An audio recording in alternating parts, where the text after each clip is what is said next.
I forgot to plug my microphone in. I did wonder about that. I was like, oh no, Lulu can't hear me. How's it going, Lulu? Oh, he's going okay. Hecky. I'm glad. Today was a lot better than last week, so. Yeah. Big hugs. I'm glad that you're doing better. Thank you. How are you doing? I'm doing good. Just a little bleh after getting blood drawn, but I do feel better after eating. Rude. I think a bit of num num always helps. Yeah, I had a plain bagel toasted with cream cheese. Ooh. And Timbits, which are like donut holes, but specifically the Tim Hortons variety. Yeah, I know what that was. Yeah. And specifically, I got my favorite flavors, which is the chocolate ones, the blueberry ones, and the birthday cake ones. We got a Tim Hortons in town very recently, but I still haven't gone yet. Yee, you should absolutely go. I always love Tim Hortons. Like, if I do end up moving back to Kansas, like, I would miss Tim Hortons. It's become a staple for me to get Tim Hortons every once in a while. You could make your own job by becoming a Frenchie of Tim Hortons. Heck yeah.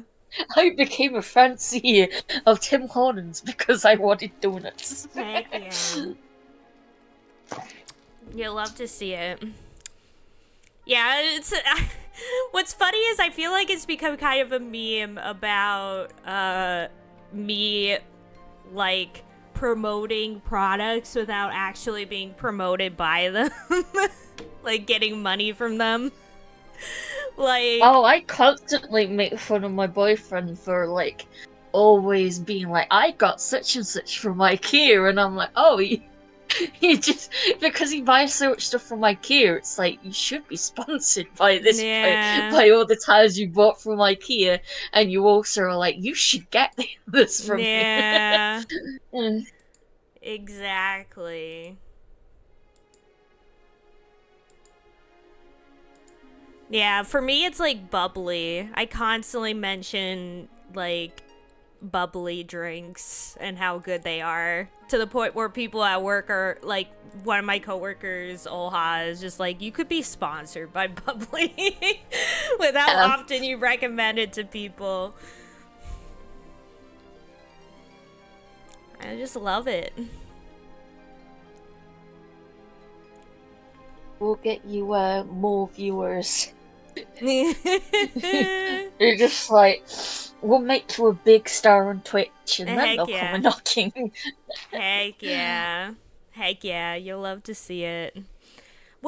So I'm thinking what I might need to just do is maybe I should just like upload the VODs from here to YouTube, because in the past I like took the time to like cut it down and stuff, but I just don't have the time for that. Like, it takes so long to do, and the computer that we have the Adobe programs on sucks. So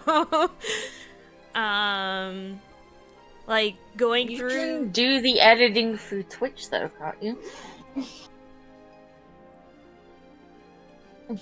I don't think so. Like, I I can thought you cut, like, into highlights, but did. I don't think I could just, like, edit as, like, a video, but I don't know. I've never seen the function anyway. But yeah, I just like, edited it through Twitch and then I've just uploaded it to YouTube straight up, so. huh. I have no idea But how then to do again, that. I did give myself times, like, I timed myself, like, I knew, like, I could do a marker of, like, 5 minutes before starting the stream, because then I can cut off at exactly 5 minutes from the beginning and the end, and then it will just get rid of any, like, me setting up time. Other than that, nah, I didn't really leave or anything, so. Yeah, that's what I mean is like I usually go through the entire thing and like cut out any parts that I felt like were important. So like I would go in, cut a bit, and then have the next part, then cut a bit, then have the next part. And I don't think you could do that with like just the Twitch thing. No, probably not. So that's kind of what like I would spend hours You like going through it in Adobe Premiere and like cutting you things could and stuff. you could probably do that if when you want to do that kind of stuff, you could just be like, I'm gonna play copyright music. Yeah, oh my god. No, but And then it's you'd have a way to do it. well, no, it's the fact that like me trying to cut it down to just like the best parts and put that as the Yeah. video. And so it's less like me knowing where I'm going to cut it and more of me having to go through after the fact and seeing like, oh, this part was funny, so I'm keeping it, that sort of thing. Yeah. But I just feel like there's a bunch of videos I wanted to make and I just haven't. Like I wanted to do a video for the us watching the Game Awards and I haven't done that, and like a bunch of others that I want to do but I haven't done, like all the highlights from last year. And a part of me is like, if maybe I should just like start uploading the full-on VODs to my YouTube channel so that maybe people will discover me by having like consistent uploads of at least of those streams. Yeah. But yeah. I know everybody is also telling me that I need to start uploading onto TikTok. Like little clips and stuff probably. And I want to do that too, but again, it's just like finding the time or the motivation. Just tell the people who are telling you that to watch the stream and make clips for you so you can do that. Yeah, yeah. Well, a lot of If you times want me to do this, you can help me with it because yeah, I do not have the time for it. yeah, yeah. But yeah, it's a struggle. But I definitely want to do more with all this stuff at some point. Yeah. Do we know if Rolf is gonna make any appearance? Or Nah. He's still he not just feeling given up? it. Yeah. No, he's still ill, yeah. Yeah. But, yeah. So it'll just be us playing. And I think we're getting towards the end of this hour, the current hour we're in, because, we already have finished our 2 OGs. They're at their to be continues. So they're all done. So it'll just be about finishing up everybody else. And then not doing it for 2 weeks and then coming back. Yeah, yep. I honestly don't know what I'm gonna do during those 2 weeks. Who knows? Be I'll very find sad. something. Yeah, I'll Be miss like, you, I miss Lulu. Lulu. I would do. I will. I will miss Lulu. I'll miss Lulu a lot.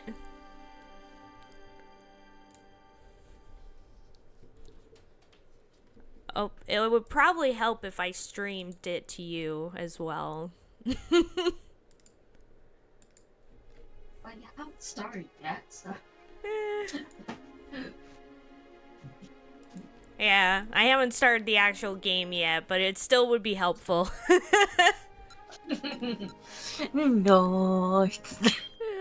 uh, I'll learn to mind read. heck yeah. You'll see it through my eyes of what's going on. Like Siren. Yeah. Sight Jack. It all comes full circle. Yep. It all comes full circle. Yeah, both of these done. I think we should go back to this one, because I think with this one, I just jumped instead of, like, hitting a dead end. So I think I'm gonna here. Yep. I love jump, son. Jump, son, jump!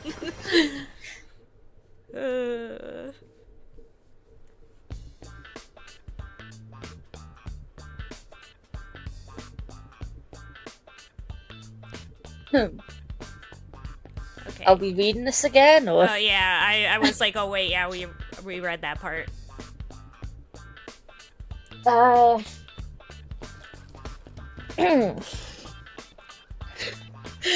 As it happens, no.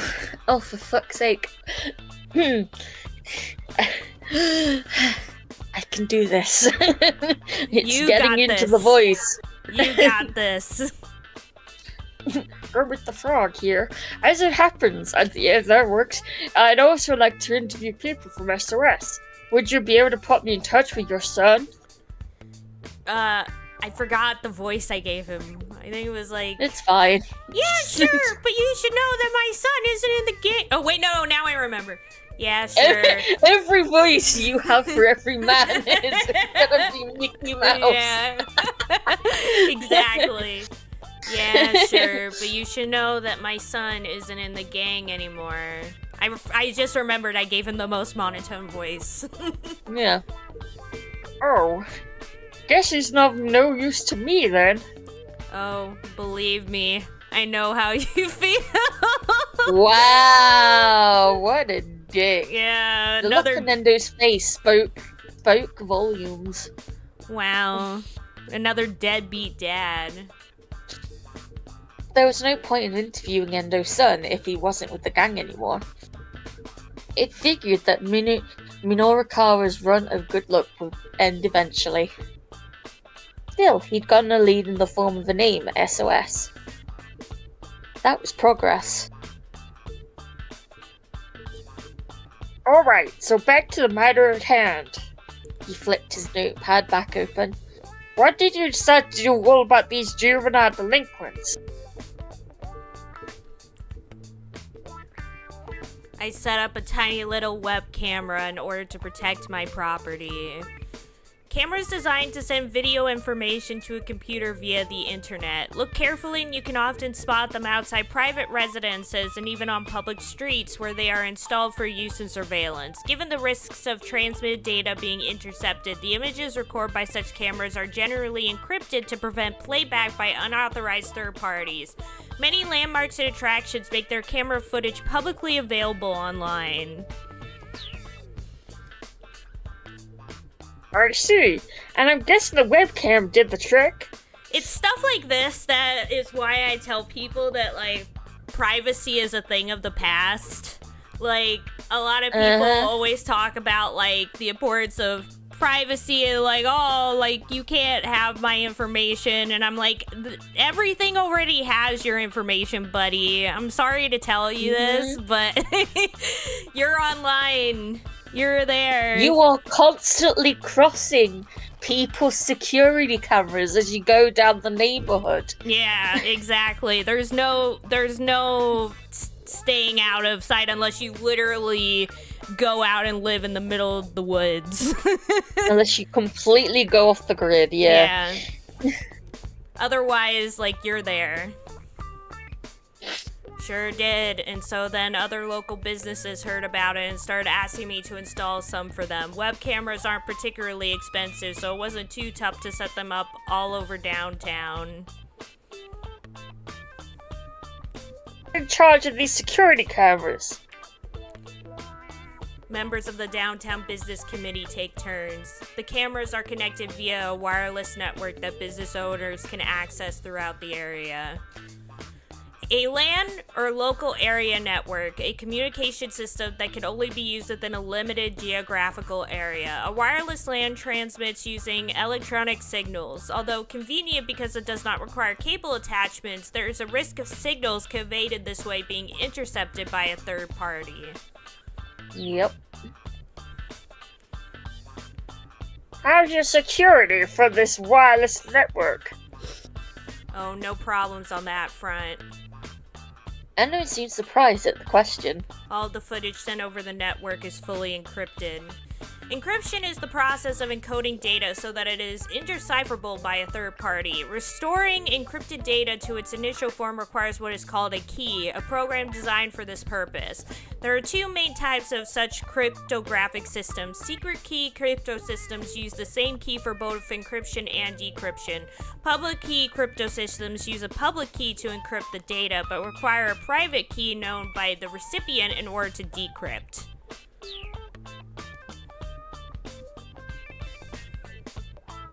But still, people can't feel too good about being recorded on camera without their knowledge, don't you think? Minakawa asked. Yeah. Shopkeeper's expression darkened.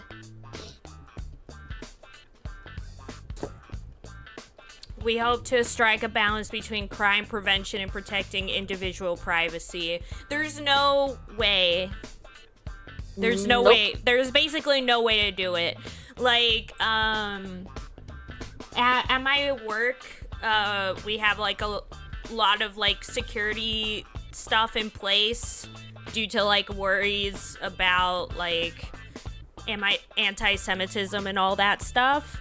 And so like you need key fobs to get into the building, and like to get anywhere besides the main lobby, you also need key fobs and things like that.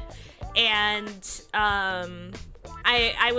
I just had like a security meeting the other day where we were all like upstairs talking about security stuff, and they were talking about how like when somebody buzzes in, if they don't have a key fob, we need to ask them like what they're doing here and things like that and whatnot, and to check in like to try and check in every person that comes in.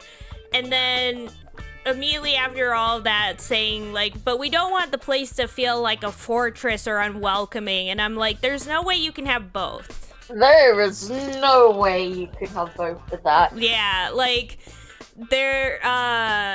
this one person who just started working, like I've been training them, and they were at the meeting as well, and so like she took it all like to heart what was said, and so every time somebody came in, she would be like, and what are you here for? Are you here to work out? And like you could tell that everybody was like weirded out. They were like, yeah. Like, and I'm sitting there like, oh my god. I'm like, I constantly had to be like, no, they're fine. They're here all the time. It's okay. But like, you can't. Like, there's already tons of people who at my work are like, it's like too much already, and they want to like put even more protections on it. And I'm like, you can't have, like, you need to still have the building open for people to come in and like use the facilities, because it is a business. So, like, you can't make it a foolproof security system because people have, like, regular people who have no connection to the facility have to be able to get in. Yep. So, like, if we were a different type of business, like a regular office firm or something, like, that would be possible because then only people who are part of the business should be getting in. But we're not. We're a public facility. So people have to be able to get in. And so, like, you can't it's just acting like you're a government building or something. Yeah, like, or you you're can't part have of the both. mafia. Yeah. You can't have both, you know? Like, you can't have the ability to have people come in and buy memberships and other products and stuff while also having an airtight security system. Yeah. Like, for example, we have, like, a switch for the elevator to go upstairs. And we're supposed to leave it on almost all the time, except when somebody needs to go upstairs. And it feels like a pointless thing to have, because if anybody comes up to me and is like, hey, I need to go upstairs to pick up a kid or something, I'm not going to sit there and do 20 questions with them. I'm just going to let them up the elevator. Yeah. And so it's like, what's the point of it being locked if I'm just going to unlock it every single time anyway? Like, the only thing I can think of is that I guess it is sort of a deterrent. Like, if somebody was, like, contemplating something, like, seeing that the security is there could be a deterrent. But anybody who actually, like, knows the facilities or how it works, like, would know that it's very easy to bypass because people need to be able to get in. But, yeah. So, hi, Bajorn. Welcome to the stream. I love ya. How's it going? And the only people who care about that stuff are people that are not going to do that stuff. People will do it regardless if they're going to do it. Yeah. They don't care if they get caught. Yeah. Oh my Hi, gosh. John. Another thing is that they got like $400,000 that can be used towards security that they got from the county, and they're planning to spend like $80,000 of those dollars on putting bulletproof glass around where the front desk is. Ballistic glass. Why? And I'm like, I feel like this is going too far, but okay. Like a very good use of money, indeed. Also, hi, Rolf. Welcome to the stream. How's it going? Hi, Rolf. I love ya. Like, I guess it makes sense because it's America, Yeah. but it's like, who do you think is gonna come do this? I don't know. And don't you work at a gym? Yeah, I mean, it's a community center, so it's like a gym plus other things. Like, it makes sense if it was like a Chuck E. Cheese, which did actually happen. But, like, I guess if it... But, like, it's you, when that stuff happens, it's more likely to be an employee than it is to be a random member of society. Yeah, I mean, it does happen because, as you said, it's America. Like, people come in carrying all the time because they have license to carry, and so they come into the building with a gun because this is America. So that happens all the time. Though, apparently, I heard during the meeting that they're considering putting, like, a system in place that, like, at the door scans to see if you have something like that and wouldn't let you in if you did.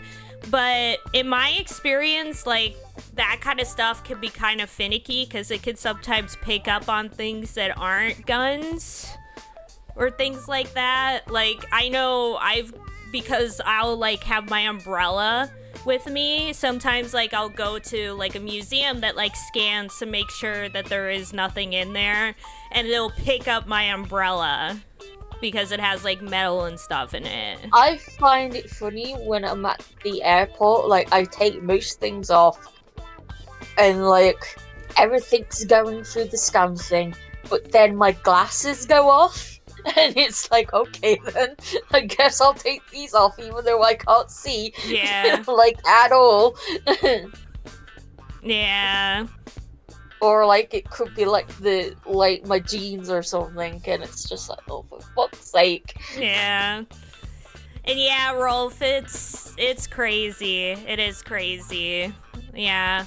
Like, I don't know. To me, I'm like, I don't understand why somebody would, like, go just, like, to a community center with a gun. Like, I don't see the point. Like, why are you walking around just on your day-to-day basis with a gun? I don't understand. In case there's somebody else with a gun and you could defend yourself. I guess. Which is so funny about the whole mentality of all of that, because it's like, I have my gun because somebody else has a gun, then okay.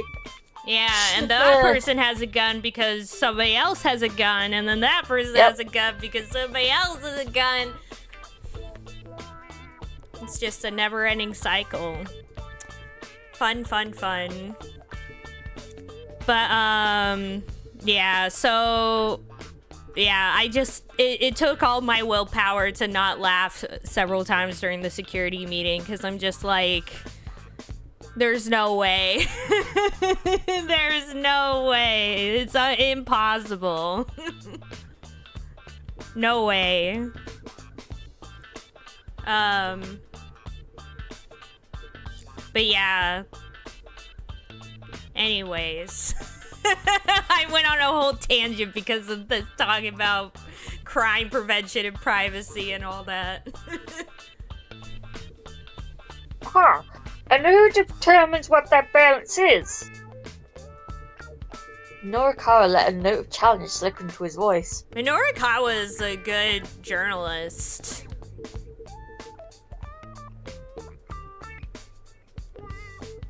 That would be me. Yeah, I thought you did. I thought you'd approve of him. Yeah.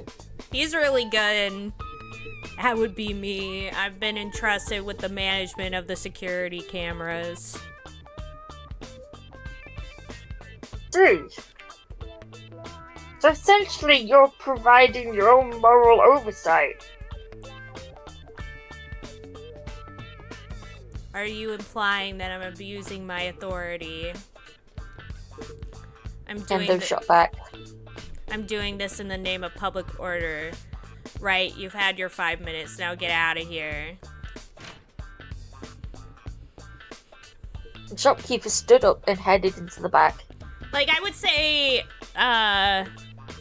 if I'm giving, like, a score for Minorikawa for that interview, I would give a pretty high score, except for the ending. The ending is the part, like, I would never, like, bring a presumption. It's very leading. Yeah, I wouldn't give, like, a leading question like that, or, like, show my own assumptions about what is being told to me. Exactly. Unless it's, like, not that important. Like, if I'm, like, doing, like, an interview about a video game and we're just having, like, a good time, that's one thing. But if I'm talking about something important, I wouldn't do that. Because, like, that's how you end up having somebody shut you out like this.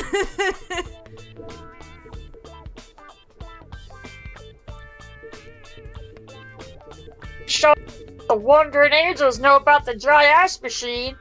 Norikawa hollered at the closing door. Wandering Angels. Oh yeah, we're now at episode 2. Episode 2. Yeah. When Akiomi Mondo didn't show up at the theater at the meetup time, production assistant Yukio Tozuka went to call on him at his apartment. Upon arriving, Tozuka found that the place had been staked out by debt collectors. Mondo had borrowed 300,000 yen and they wouldn't leave his home until he paid up. It looked like the only way to save Mondo was to give the debt collectors the operating funds for the theater.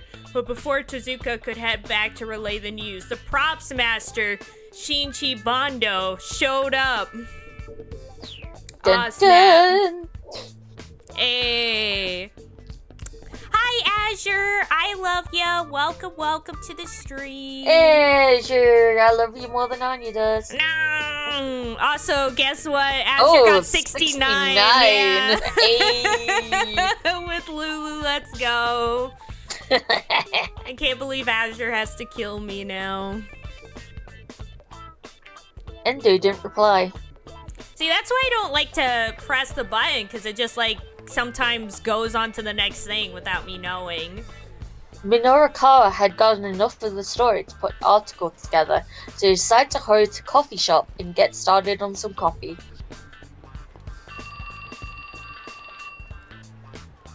He was making his way down along Dogenzaga when his cell phone rang. Income call display showed Chiaki's name.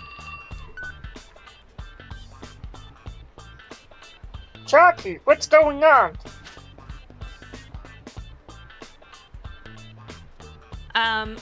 It's no use. She sounded like she was on the verge of tears. You know what? It probably would be in his voice for this. Yeah. Like, no, I'm saving my voice because it hurt. Yeah. Do it. Understandable. But I'm thinking like kind of like a noir detective story where it's like she sounded like she was on the verge of tears. The inner monologue sounds like your own voice. Yeah. 300k yen seems pretty low to warrant multiple debt collectors going on a whole stakeout. Exactly. That was weird. Also, no, Azure. I'll fight ya. Data will be his very soon. No. What's no use? I can't do this. I just can't talk to people passing by on the street. What? Why not? It's just that everyone seems so busy when they're walking past. If I try to interrupt them, they're gonna be all mad at me. Well, who the hell cares if they get mad? No, Kyle was ready to start ripping his hair out. I don't want them to be mad at me. She whimpered again. Well, this isn't about what she wanted, was it? She's supposed to be working, not whining. Nobody wants to work nowadays. Look, Chucky, you need to get me those interviews, period. Don't I make myself clear? He hung up before she could squeeze in an objection. Objection! Damn it! Minoru Kara muttered. But yeah, Data will definitely be here. That's what I needed. One more thing to worry about. He pulled at his hair a few times and cast his worried gaze in the direction of Shibuya Station.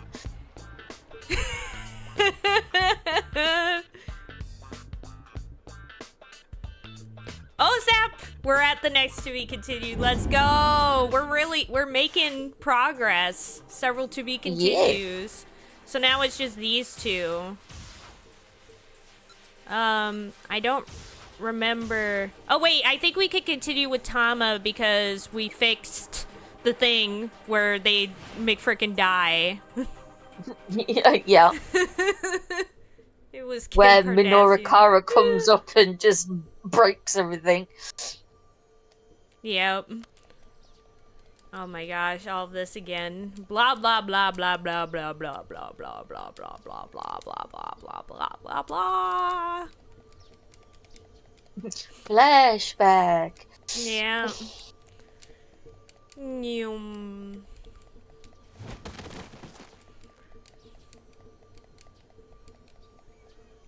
I do love that she freaking like yeets him here.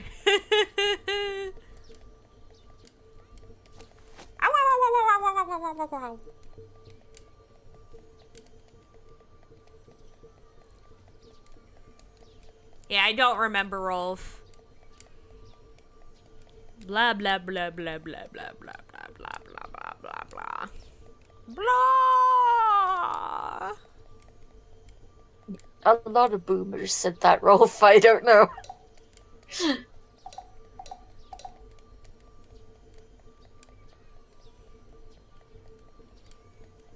I just got it from a meme.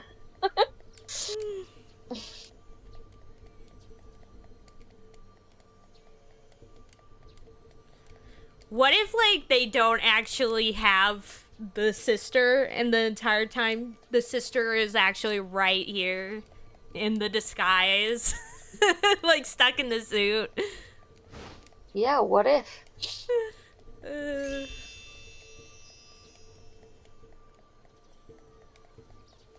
And so they're trying to find this girl who's actually just fine. She's just stuck in a mascot costume.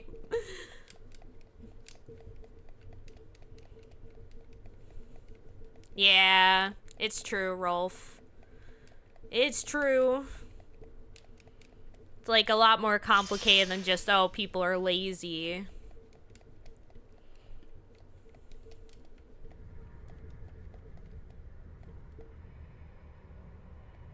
Same pain I felt earlier, as if I got a good bonk on the head or something. Oh! Well. Well, okay then. Yeah. Hey. Okay, so now we just gotta finish up this and we'll be done with the hour. Yep. Can move on to the next hour and all of its shenanigans. Ozawa called up Tanaka over the intercom. I think we What? already saw that. I think we already saw this. Yeah. Yeah, we did. We saw this. The part that we skipped was the part that we need to get to is him seeing the email. Oh yeah, this long part where they have the emails about the Ua virus victims. Yeah.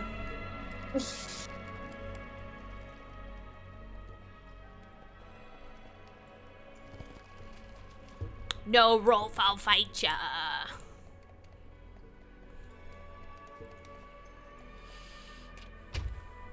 Oh yeah, I'm mentally ill with anxiety and autism and ADHD and PTSD and a high amount of anxiety. But yeah, I'm so lazy because I don't want to work. Big hugs. Trust me, I tried, and nobody wanted me. Big hugs. And yeah.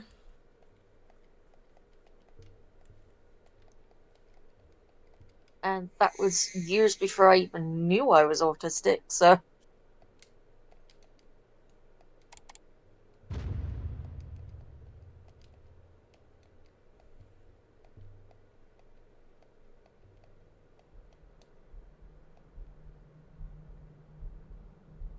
Wait, I think this is new. I don't recognize this. The verse shocked Ozawa so much that he felt like he'd be punched in the head. One of the Ua patients from the earlier images, was being injected with something. No, Ozawa muttered to himself. It can't be. The second image showed one of the infected, hunched over in pain, vomiting up blood. The symptoms had already manifested, but Ozawa thought he could see that some degree of life had come back into the patient's eyes. He rushed to open the third image. It showed a morgue piled high with corpses. The rictus of anguish on the dead faces made them look no longer human. Dazai Osamu? Various fluids seeped from the eyes and nostrils. The lymph nodes were grotesquely swollen. Small organs that function as a part of the lymphatic system in mammals. When a foreign substance invades the body, the lymph nodes detect it, prompting the production of white blood cells such as lymphocytes and macrophages to consume the invader. A viral infection sometimes causes the lymph nodes to swell up as a result of increased activity. Yep. Yeah, thanks, lymph nodes, you piece of shit. Yeah. always making me ill. Yeah. Relatable. There were hospital beds stained with massive amounts of blood and gastric fluids. Next came the fourth and final image.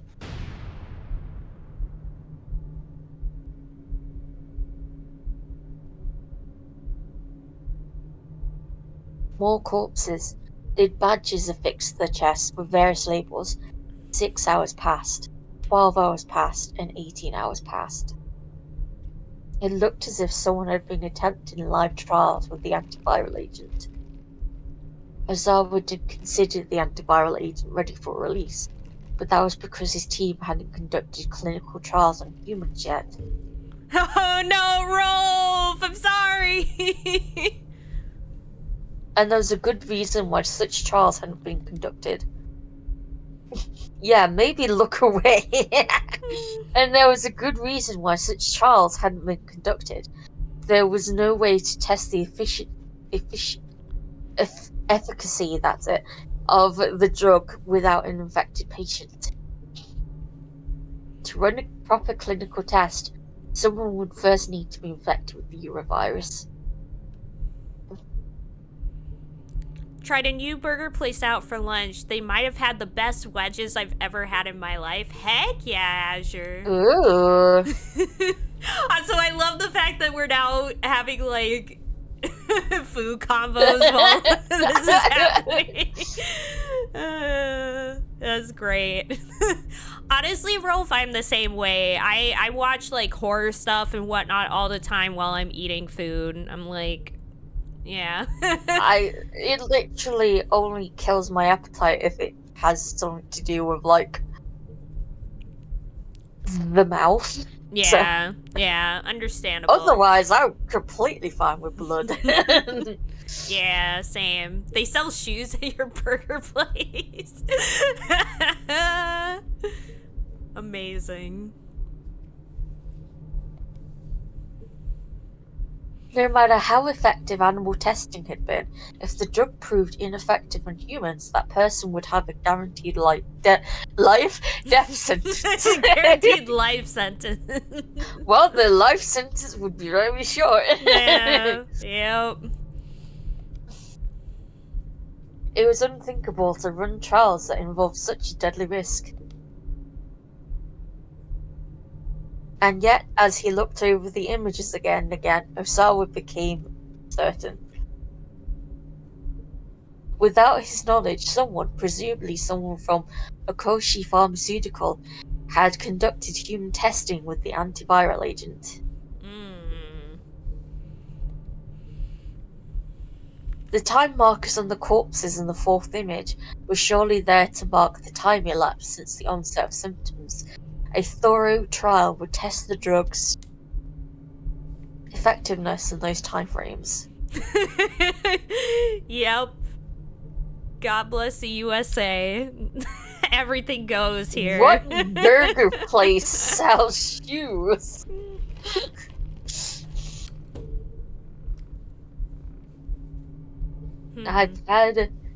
There's like, we have nerd burger places here which sell like plushes and stuff, but like, I've never had them sell shoes.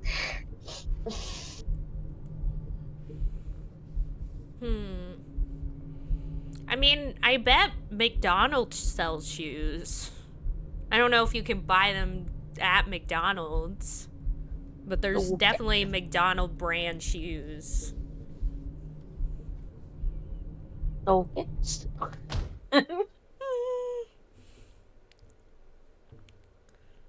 Ozawa slammed his fist on the desk in rage. Oh, Oh yeah, Whataburger. I can believe that. I can believe that actually because Whataburger is such a like how should I put it?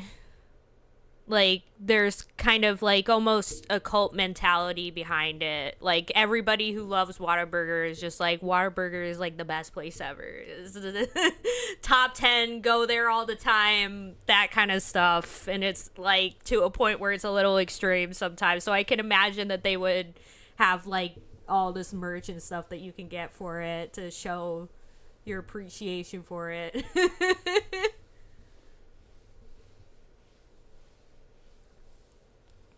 Yeah, yeah, I knew that McDonald's had their own brand of shoes, at least for a time. Like, Oh, Rolf, that sounds disgusting. I absolutely hate feet. yeah, yeah. Oh my gosh. He's like, Imagine the smell as well. yeah, no, no, Ugh. no. The only people who This could was work. nothing short. Go ahead. I was just gonna say the only people who could probably work there are people who have like a feet fetish. Yep. uh, or who have like a how should I put it? Like they can handle like scents and stuff like that pretty well. Just keep it to Blue Twitch. Mm-hmm. Um, this was nothing short of vile human experimentation in the guise of clinical testing.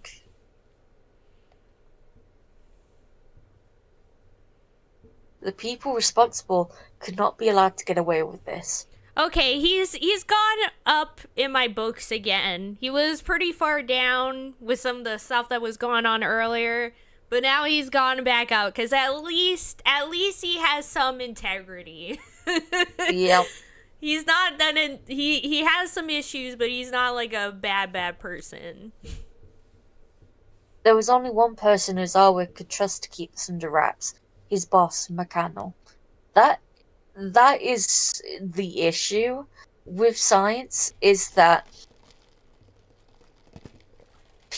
scientists will experiment with this shit, come up with this stuff, and then it's usually the army or something like that that uses the result to harm people. Like Yeah. what happened with Oppenheimer, like Yeah. what happened with the stuff that Einstein found out, etc. Like a lot of it was taken and used to hurt people. Yeah. Well, it's like what main arc of the second part of Seventh Time Loop was kind of all about was, the ethics of sharing knowledge, of like how there's both positive and negative aspects to like creations and knowledge. Like something can be used for both bad or good. And so what is like the moral, like there's sort of a moral conundrum to like sharing Well, that knowledge. you have like the early personas where it's all about rumors and whatever, and whether those can be used for bad or good, or like you've got all of those conundrums all the time, and like and it's just unfortunate that intellectual curiosity can end up being used and abused by bad people. Yep. Or like, remember at a time that that Nazi, that Nazism is based upon eugenics, which was just a natural curiosity at the time, but then it was used to be racist and cruel towards all kind of different people who Yep. didn't suit the ideal Yeah. of the white, blonde, blue-eyed, perfect person. Yeah. Yep. Even though most of those Nazis didn't even have those looks, Yep.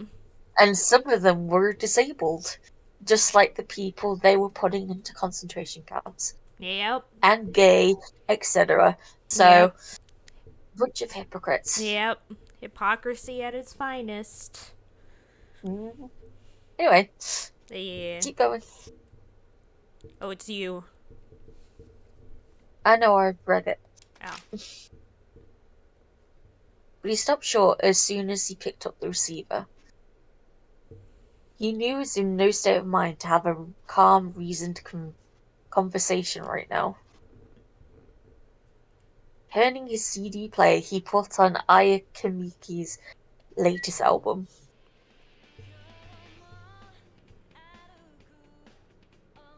Get used to that song because it's going to be played a lot. Heck yeah. Leaning back in his chair, he surrendered himself to her soothing tones. Yeah, you were so preoccupied with whether or not you could, you didn't stop to think if you should. Yeah. Yeah. Yep. Yeah. Bit by bit, he could feel himself returning to a calmer, emotional state. There had been a time when Ozawa hadn't listened to music at all.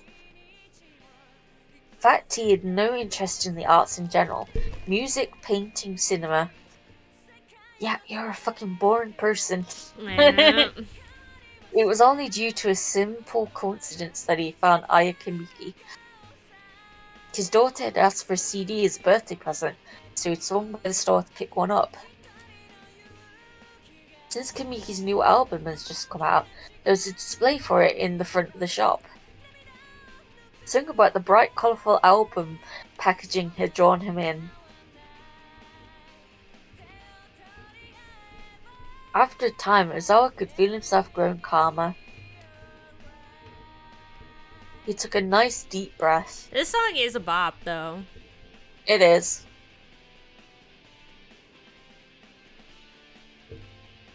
I think we should just call up.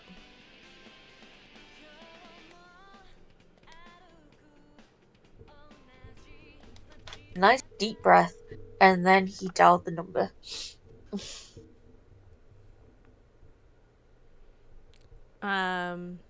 Has there been any progress? Makino asked as soon as he picked up. His voice was somber. No, Ozawa said. Nothing much yet. Tiny sigh came in from the other end of the line. I see. Then what can I do for you? I'll just go right to the point. Have you conducted clinical trials using the antiviral drug? Makino didn't answer straight away. What makes you think that? He asked at last. Ozawa described the emails he'd received.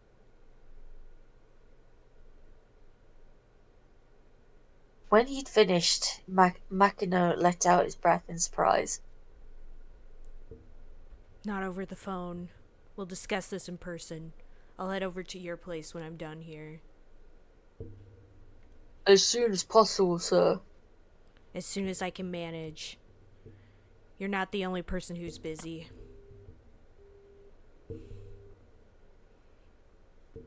With that, Makino hung up. No doubt about it then. There had been human testing. Ozawa went to let Tanaka know he'd been meeting with Makino.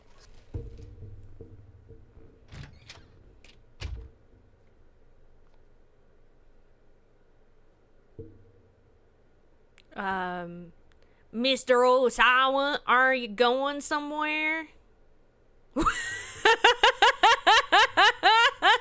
Stolid-looking man stood in the hallway, almost as if he'd been waiting for Ozawa to emerge.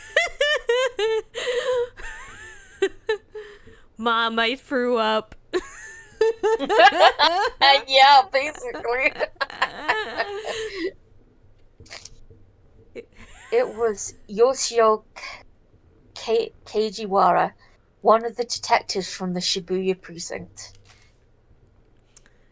A detective with the Shibuya Precinct's Criminal Investigation Division. He is sociable but awkward, and despite his reserved personality, he can be quite unsettling. His colleagues at the precinct refer to him by nicknames such as Japanese Columbo and Little Ken Takakura, given his own quirky demeanor as a detective.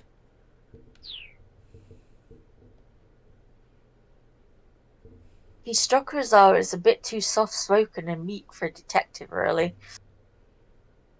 His treatment of the kidnapping case gave an impression of flighty detachment that made him seem rather undependable. No, not really. Have there been any developments, Detective?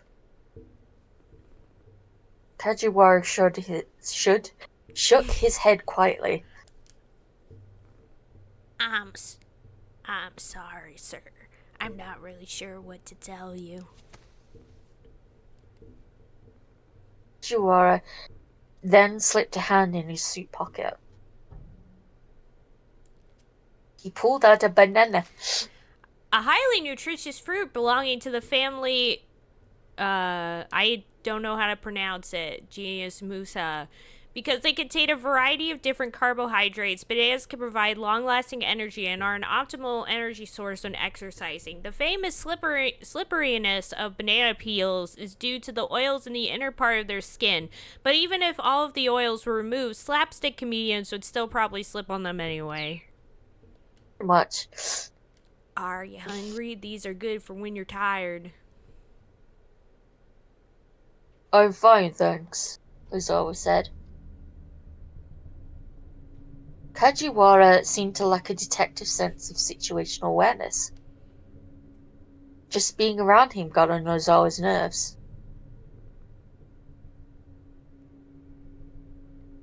That's you, Well, sir, I need you to come with me, if you don't Detective mind. said. He took Ozawa by the arm.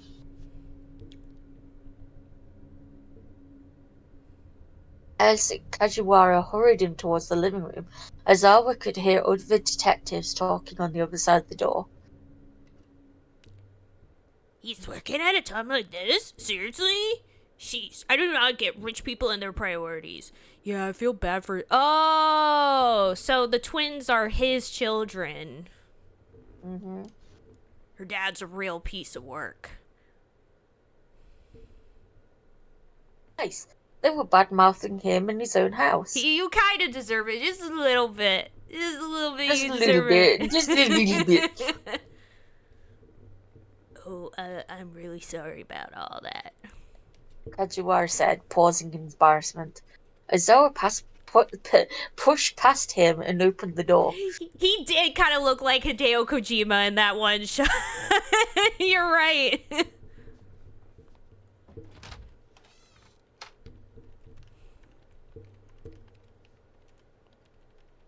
A number of police detectives had holed up in the living room. I love that they just used this one image where one guy was blinking in the middle of it. Like all of them are staring, Yeah. and then there's this one guy over there who accidentally blinked, and they just used that image. They went suddenly silent as Ozawa entered.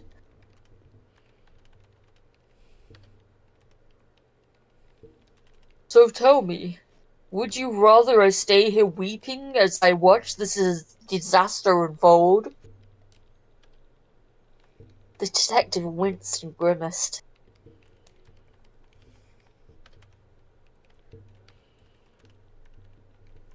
Forgive me for not being a perfect father, he added, his hostility building. Kajiwara stepped forward to intervene before things go out of hand. Now, let's not be touchy. I am not being touchy. You're being a little touchy. Yeah. He knew full well that he was. These guys had the time to sit around backbiting him, but not to go out and bring Maria to safety. Already close to half a day gone by without any new developments. The ransom demand had come in the previous night at 8 o'clock. Maria had been abducted roughly an hour before.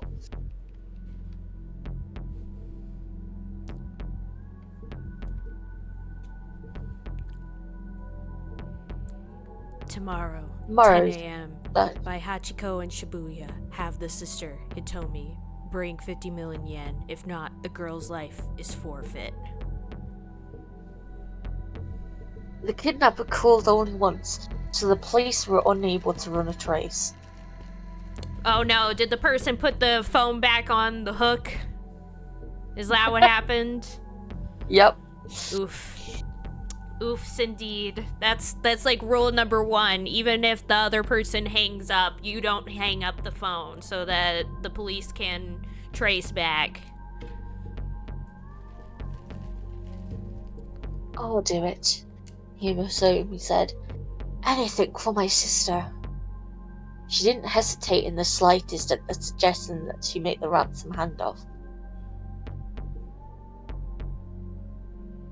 But yeah, everything's coming together now. Everything's connecting. Everything's coming up Millhouse. Yeah, exactly. But yeah, the daughter that was kidnapped is the daughter of the guy who is working on experiments, and it turns out that some of his experiments have been used in shady trials that have led to lots of people dying.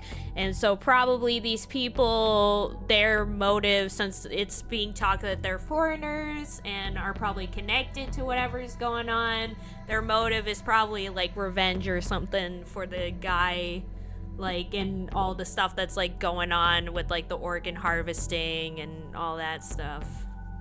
At least that's my take so far. As I was staunchly opposed to the idea, but the police were of the opinion that it's better to acquiesce to the kidnapper's demands. I's reaction, on the other hand, baffled nearly everyone. This is his ex-wife. What? Okay, how should I do this? We don't have 50 million just lying around! Are the police going to be putting that together for us? Kajiwara stepped in to reassure her. If it comes down to it, the police will be able to help raise the money. Okay, go ahead then. Do it. We need you to pay it back afterwards, though, of course. Well, then what's the point of that? I's voice spiked up to a piercing shriek. Calm down. Yeah, because that's gonna help. As I told her, you're making a scene. Yeah, that's gonna help even more. I turned away in a huff. It's alright, detective. I'll talk to the bank first thing tomorrow morning and figure something out. At that, I stormed out of the room. Kajiwara bowed his head several times in apology. As soon as Hitomi has made contact, we'll apprehend the suspect and take things from there. What? Hold on, won't that put Marie in danger? If we let the kidnapper get away with the money, we have no proof that he will return the hostage safely afterwards. There was a certain logic there, so I had to concede. I see. So you're saying that catching this guy will be easy for you if he keeps my daughter hostage? No. That's literally not what he's saying. Are you an idiot? I mean, it could be read that way. No, that's not what I was implying at all. Kajiwara wiped the sweat off his... Oh wait, that's you. Kajiwara wiped the sweat off his brow and bowed profusely. At least I promise we'll get your daughter back safe and sound, Mr. Osawa. Obviously, there was nothing to be gained from further challenging the detectives. Alright then, I'll let the police do their job. Zawa bowed even lower than Kajiwara had.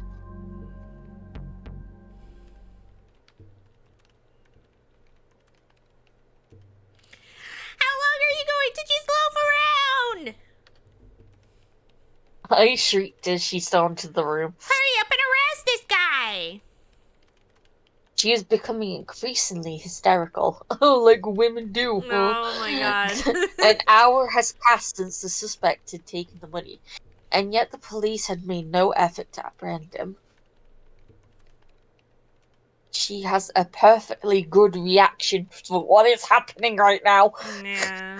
Her child has been kidnapped while the other child is being used in order to get the other child to stop being a hostage. Like, Yeah. I would be freaking out too. Yep. The police apparently had a rule against discussing the operation before it's fully resolved, and so the Ozawas had been left in the dark. Oh, that definitely doesn't help either. Yeah.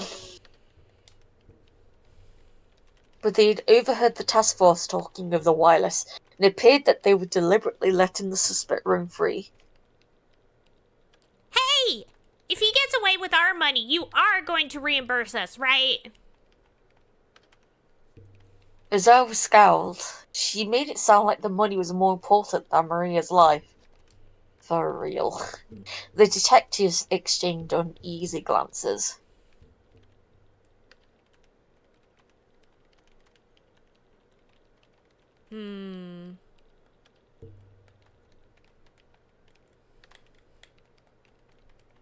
I feel like this will just lead to her freaking out even more. So I think we should probably just say nothing. Ozawa said nothing. By now he is accustomed to Ai's coldness towards the two girls. The twins were Ozawa's daughters from his first wife, passed away 15 years ago. I had no blood ties to Maria or Hitomi herself. Yeah, she's the stepmother. Well, are the police going to reimburse us or not? She glared pointedly at Kajiwara. Well, right now we're focused on making sure Maria is safe. I stormed up to him, shouting right in his face. Stop dodging the question, answer me! Yes, of course. Maybe, would you like something to eat to help you calm down? He held out a banana. She held out a banana. Kajiwara smacked it out of her hand.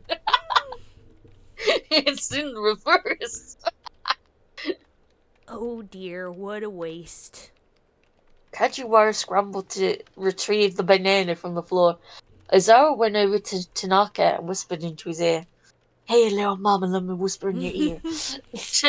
Let me tell you something that you like to hear. I'm going to be with Mr. Mikado. Tanaka nodded silently. Turning, Ozawa saw Kajiwara looking in the direction. They made eye contact, but Ozawa quickly looked away and strode out of the living room.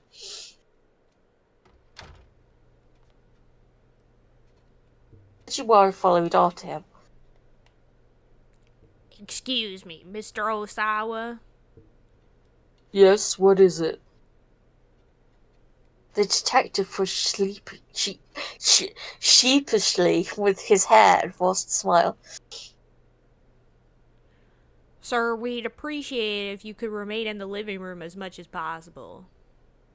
Ozawa was in no mood to stand on propriety. Look, I've got a ton of work to do. Are you here to tell me play the role of the grieving father too? No, not at all. Personally, I happen to think you're an admirable father, Mr. Osawa. Did the word have a ring of sarcasm? Mom, I flew up. I flew up. Exactly. He had no way to tell if Kajiwara was being forthright with him or not. You're no ordinary fellow, Mr. Osawa. You're a genius. A genius? Me? Though made a skeptical noise. Am I mistaken, sir? You've made very important strides in the field of virus research, or well, so I've been told. Ozawa wasn't sure how to respond. He'd never considered himself a genius. He was just someone who was more interested in viruses than he was in other people. Everyone who's a genius is also a little bit odd, after all. Probably he'd intended that as a compliment, but still. I mean, there's nothing wrong with weirdos, so as long as they leave us ordinary folks alone, you know? Is this guy trying to praise me or insult me? Azawa let out a heavy sigh. Genius, weirdo, what did it even matter? So long as he could be left to his work, he didn't care one whit how he looked in other people's eyes. Ajiwara wiped the sweat off his forehead with a handkerchief. By the way, what are you working on right now? I'm afraid you wouldn't understand even if I explained it to you. Right. Precisely.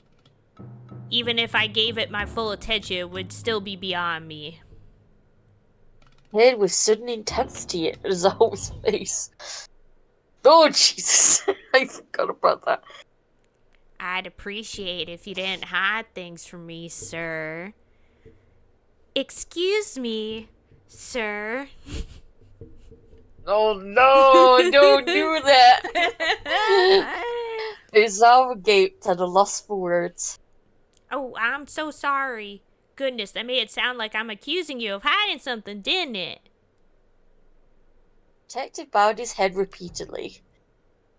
I hope you'll forgive me. He held out the banana.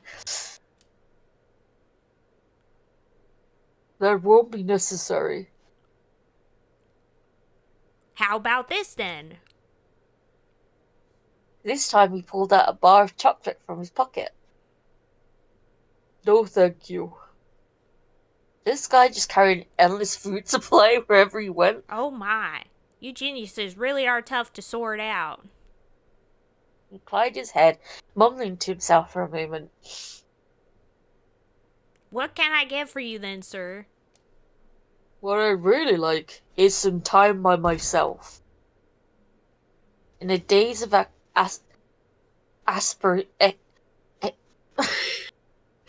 exasperation, there we go, Azawa felt his way to his study. I had some exasperation trying to read that. Locking the door, he finally let out the breath he'd been holding. Then his eyes alighted on the bookshelf against the wall.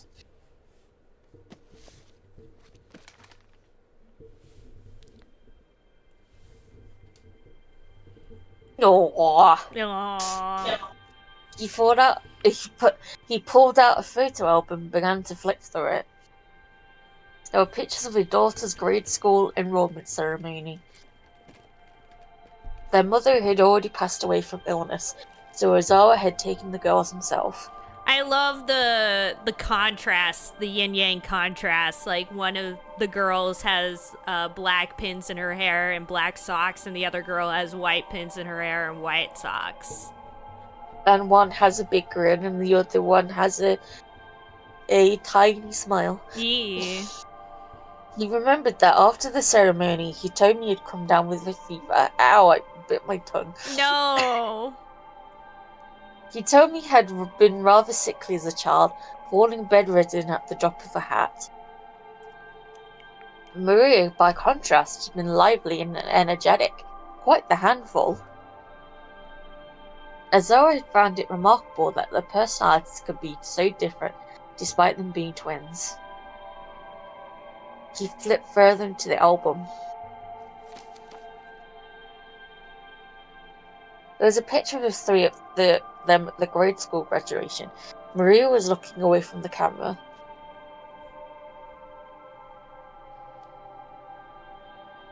Azawa felt like someone had stabbed a dagger in his heart. His daughter's old virology, which truly concerned him more. Which did he truly love? It was ridiculous to try to compare the two. He'd know the answer before he even asked himself. Even so, human emotions were complicated and sometimes made people act inconsistently. One of the consequences of that was this photo album. This was the last photo he had of Maria. He searched and searched through the rest of the album. but she's nowhere else to be found.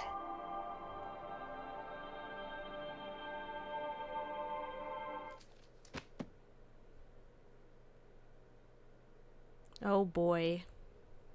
Mad father vibes. Oh, yeah. And next hour.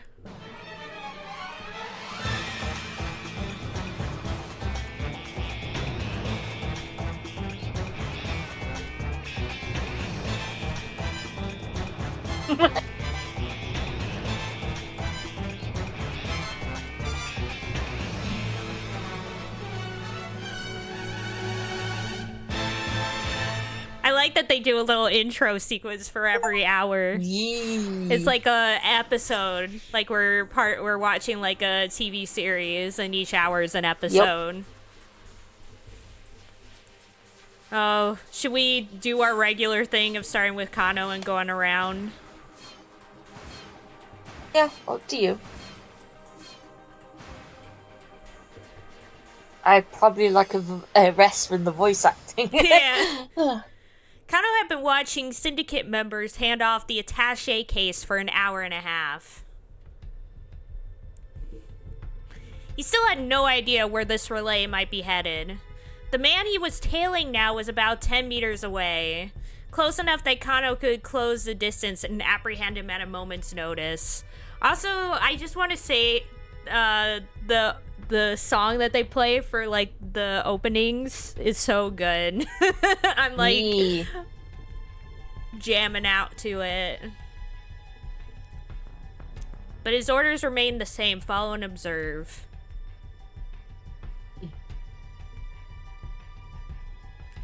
He watched as the case was handed off once more.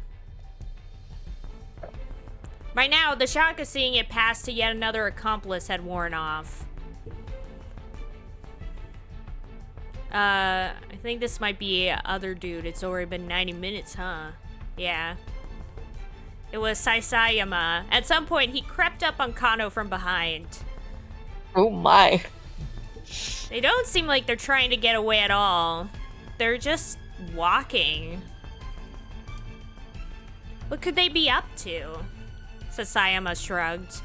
Yeah, it's weird. Kind of recall dictum number 89.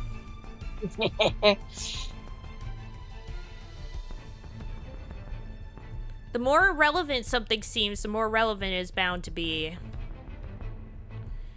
If Tateno's wisdom held true, the Syndicate must have some reason for what it was doing.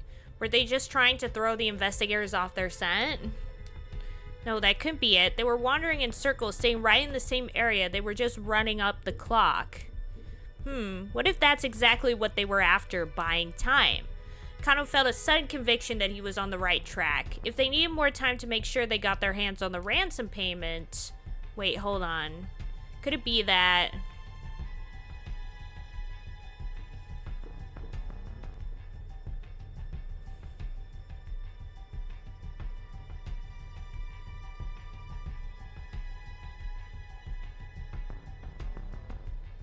the real case had already been switched out. I feel like we would have seen them take the money out of the case if that was the... I feel like this could be a Thomas... I feel like this is a Thomas Crown Affair situation where they're using, like, multiple people taking the cases to steal the real thing. So I'm going with this one. Well, they gotta know that they're being watched at this point. Could it be that the real case had already been switched out? It made a certain amount of sense. By handing the case off to one accomplice after another, they were leading detectives to pay more attention to the individuals than the case itself. That could enable them to swap the case while all the focus was elsewhere. Kano shared his hunch with Sasayama. I see.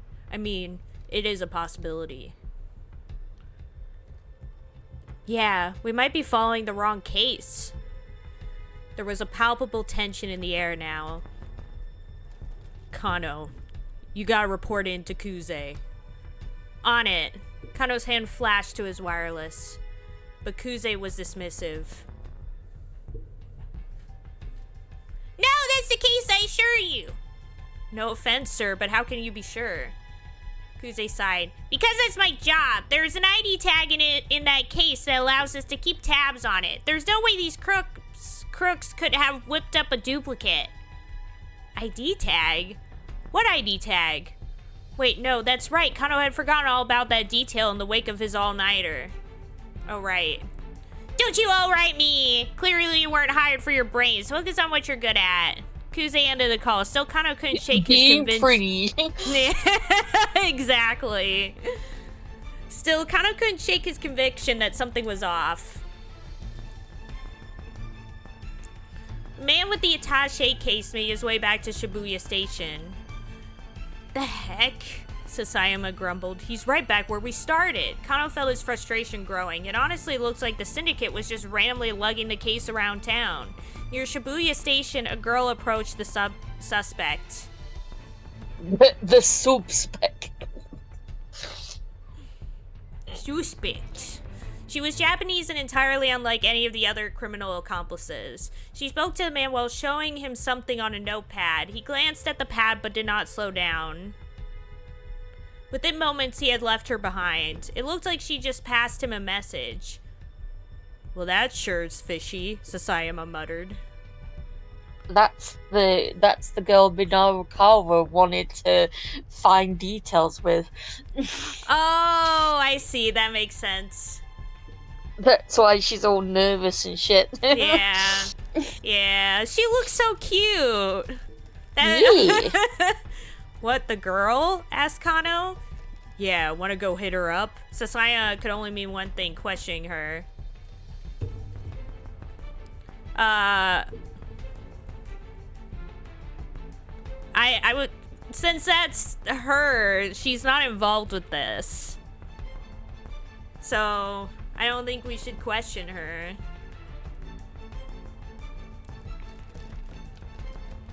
But then again, Kano doesn't know that. Kano doesn't know a lot of things, so...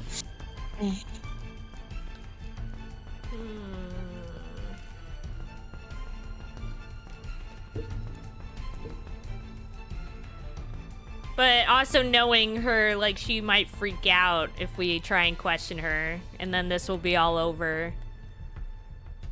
I'm gonna say she can't be involved with this.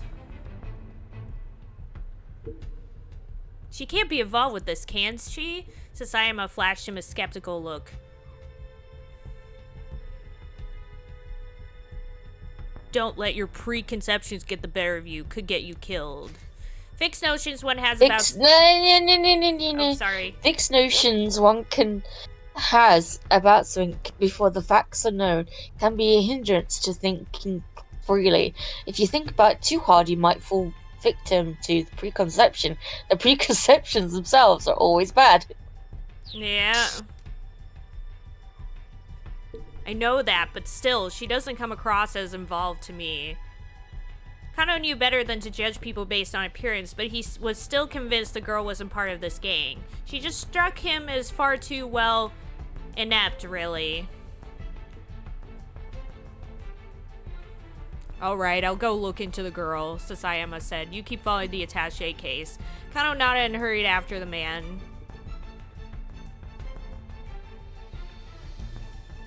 The man's black garb made him stand out in the crowd at the intersection. It occurred to Kano that all of the criminals who handled the attaché case had been wearing the same black clothing.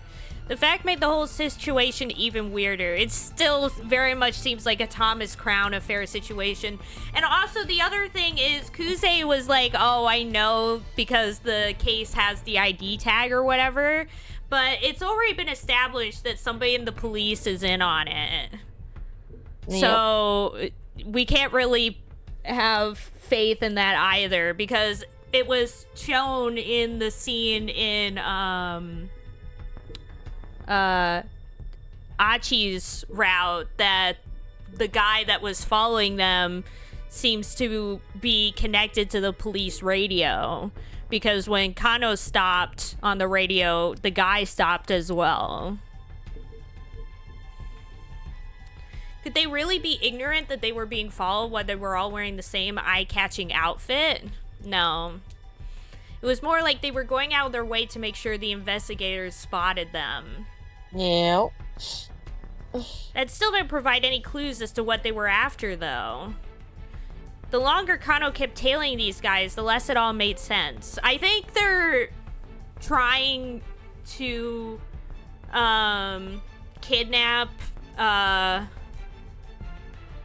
Hitomi as well, and that is their main goal. Like, they don't care about the money. They're just trying to kidnap Hitomi. And so this wild goose chase is them, like, trying to keep the police distracted while they try and kidnap Hitomi. But of course, Achi is helping Hitomi, so that's not really working out. And so they keep just going in circles, being like, when are they gonna catch them so we can stop running around in circles like this, like idiots?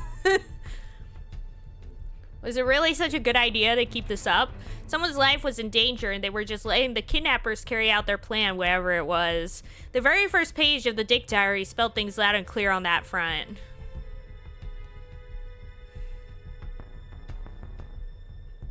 Never lose sight of what you're supposed to protect, ever.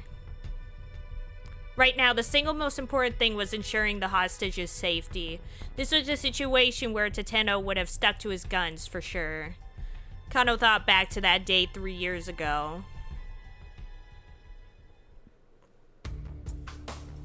A burglar had shut himself inside a financial office and doused the place in gasoline.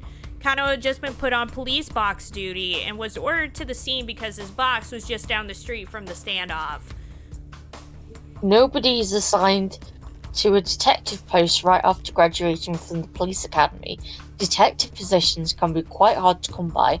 Candidates are selected by detective training only after accumulating enough experience working at the local police box, a very small type of neighborhood station manned by only a handful of officers.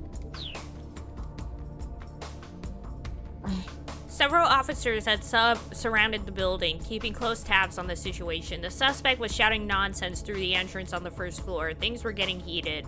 A crowd of alarmed onlookers had started to form as well. Step aside, a voice said suddenly from amidst the throng. A middle-aged man in a rumpled business suit had approached Kano as he hovered nervously at the edge of the scene. I'm sorry, sir. You have to stay back for your own safety. He attempted to usher the man back into the crowd. A no-nonsense look crossed the newcomer's face. He spoke in a low voice. I'm Detective Tateno from the Shibuya precinct. What's the situation? Oh, sir, I'm so sorry. Yes, of course. Kano stammered, then quickly explained. He hasn't taken anyone hostage, but there are still people on the upper floors of the building. This is why, like, phantom thieves like Kaito Kid and whatnot can easily dupe the police. Because you tell, like, a police officer, I'm this person, and the guy's just like, oh, okay. Whatever you say, sir, sir, Yep. yes, sir. Giving only a slight nod, Tateno marched straight up to the building. The plastic container of gasoline the suspect had used was on the ground up front. Tateno picked it up and dumped the remaining contents out over his head. Kano was at a loss for words. He couldn't believe what he was seeing. I've covered myself in gasoline too, Tateno called out from the entryway. The tension of the air ratcheted itself up several notches. Hey, what the hell do you think you're doing? Kano heard the burglar shouting from inside. If you're gonna do it, Tateno called out. We can die together. And he walked into the building.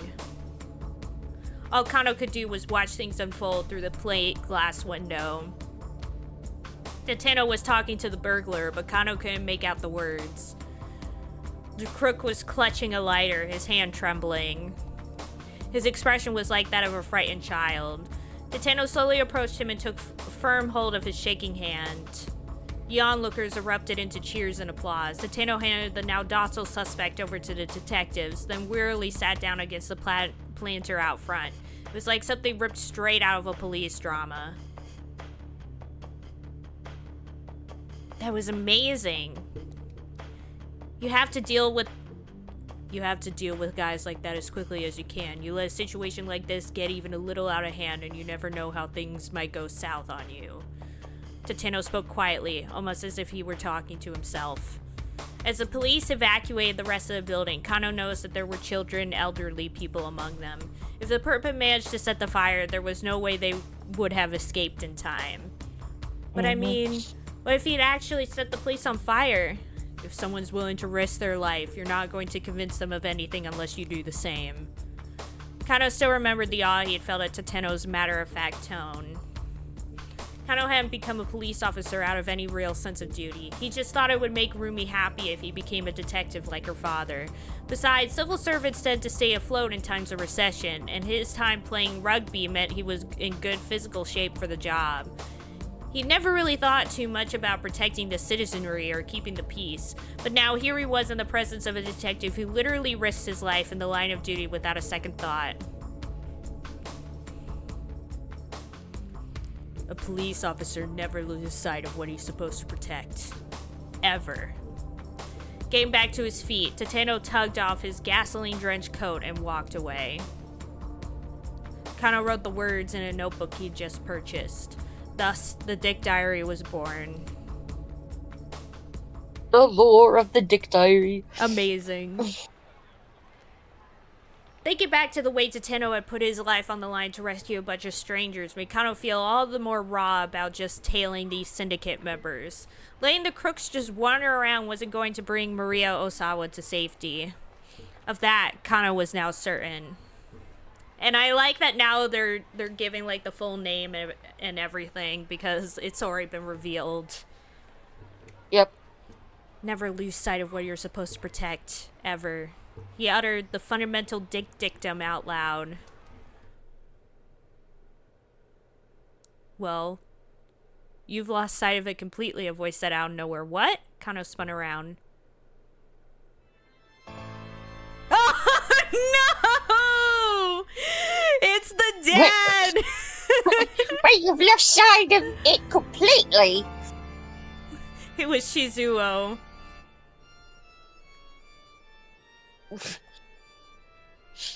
Rumi was with him. Sir, weren't you supposed to be waiting at the cafe for... There was some lowlife there, so we left. Rumi's dad looked plenty mean under ordinary circumstances. Right now he looked like a man possessed. Oh, I beg your pardon. I'm still on duty at the moment. I'm going back home. You're not marrying my daughter. He turned to walk away. No, please, just wait. I'm done waiting. Now I'm going home. Please don't do this. Just hear me out. I've heard all I needed to hear from you. Ruby, we're leaving. Dad, please. Oto-san. Sayonara. Seizing his daughter by the hand, Shizuo stormed off without another word, dragging her behind. Shinya! She called out over her shoulder. Rumi. She was gone. Rumi was gone. Kano desperately wanted to go after her, but he hesitated in an agony of indecision. I can't turn my back on my responsibilities. I'm a detective. My work has to be my first priority. Going after Rumi isn't what a good detective would do. Oh, Detective Tateno, what should I do? Tateno, Still, the dictum echoed in his mind. Never lose sight of what you're supposed to protect, ever. Never lose sight of what you're supposed to protect. Never lose sight of what you're supposed to protect. I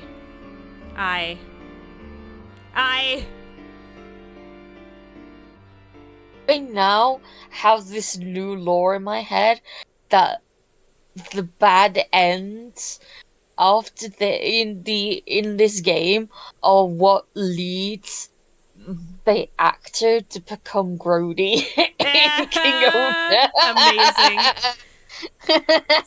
6 months later, Kano made his way through a small corner of a vast field in the Nagano countryside. Slowly and leisurely, he tilled the soil.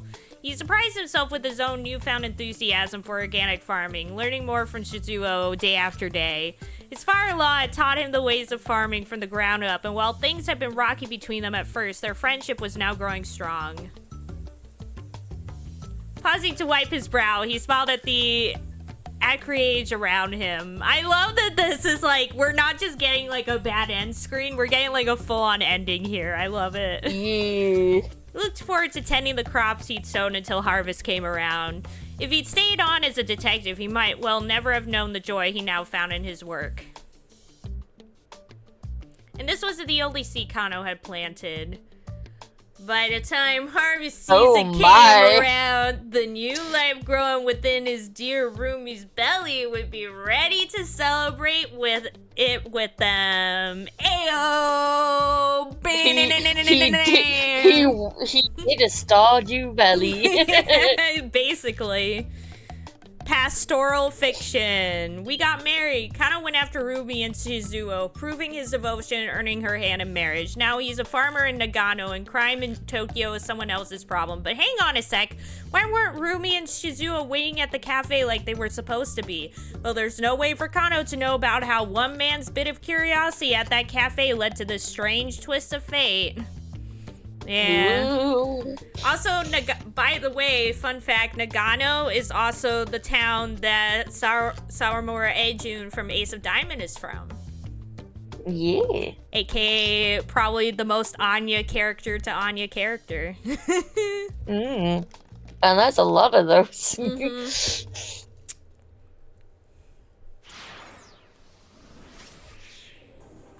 Okay, so that happened. Okay, so next, Minorikawa. Back to that voice. Minorikawa stood on the sidewalk, weighing his options. Chiaki's phone call had thrown him for a loop. He'd expected her to be anxious about doing interviews, but wow, she was a real basket case, like the person voicing her. No! That didn't change the fact that he had a schedule of his own to keep. Yeah, Rolf, it was a really good ending. I did love that. That was good. Canon ending. Let's go.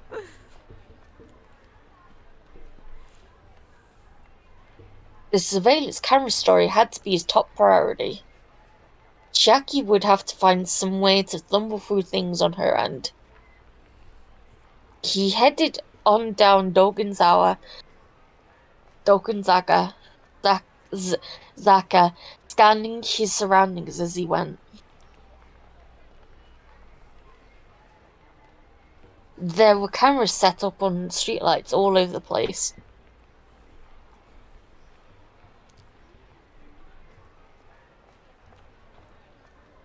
There were so many, it was hard to believe he'd never noticed them before. One over there, another just over here.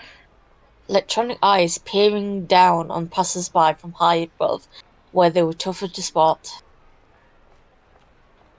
Just how were people who came to Shibuya reacting to the situation?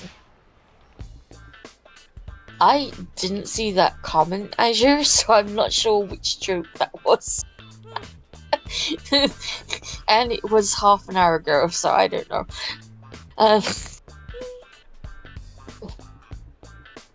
Hey, you there! Minorikawa called out to a man riding by on a motorcycle on a bicycle. Hey, you, stop! The man brought his bike to a sudden stop. Taisei Yasuda, proprietor of a knick-knack shop in Udagawacho. Roughly 30 minutes earlier, while he was wandering along the JR tracks picking up lost and abandoned items, Aichi foisted off his trash onto him, and so he's in a bit of a foul mood. Since then, he's been going along on his bicycle, still picking up things from the roadside. There's a trunk on the back of his bike where he stores his finds.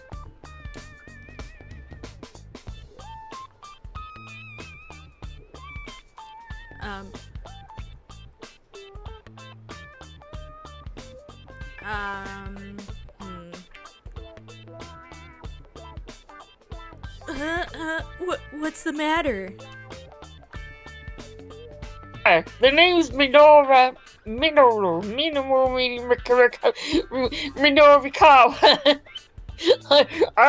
I'm afraid that's rather. It's really hard to say his name altogether because it's the same thing. Okay. I'm just doing interviews for a magazine, and I'd like to talk to you. A magazine? Which one? All-Star General Gossip. Norkai did his best to sound proud. Oh, well, I'm in a bit of a hurry, actually, here. Norkai soldiered on. See that? He pointed at one of the nearby surveillance cameras. What? The blimp? A massive blimp was indeed drifting slowly overhead.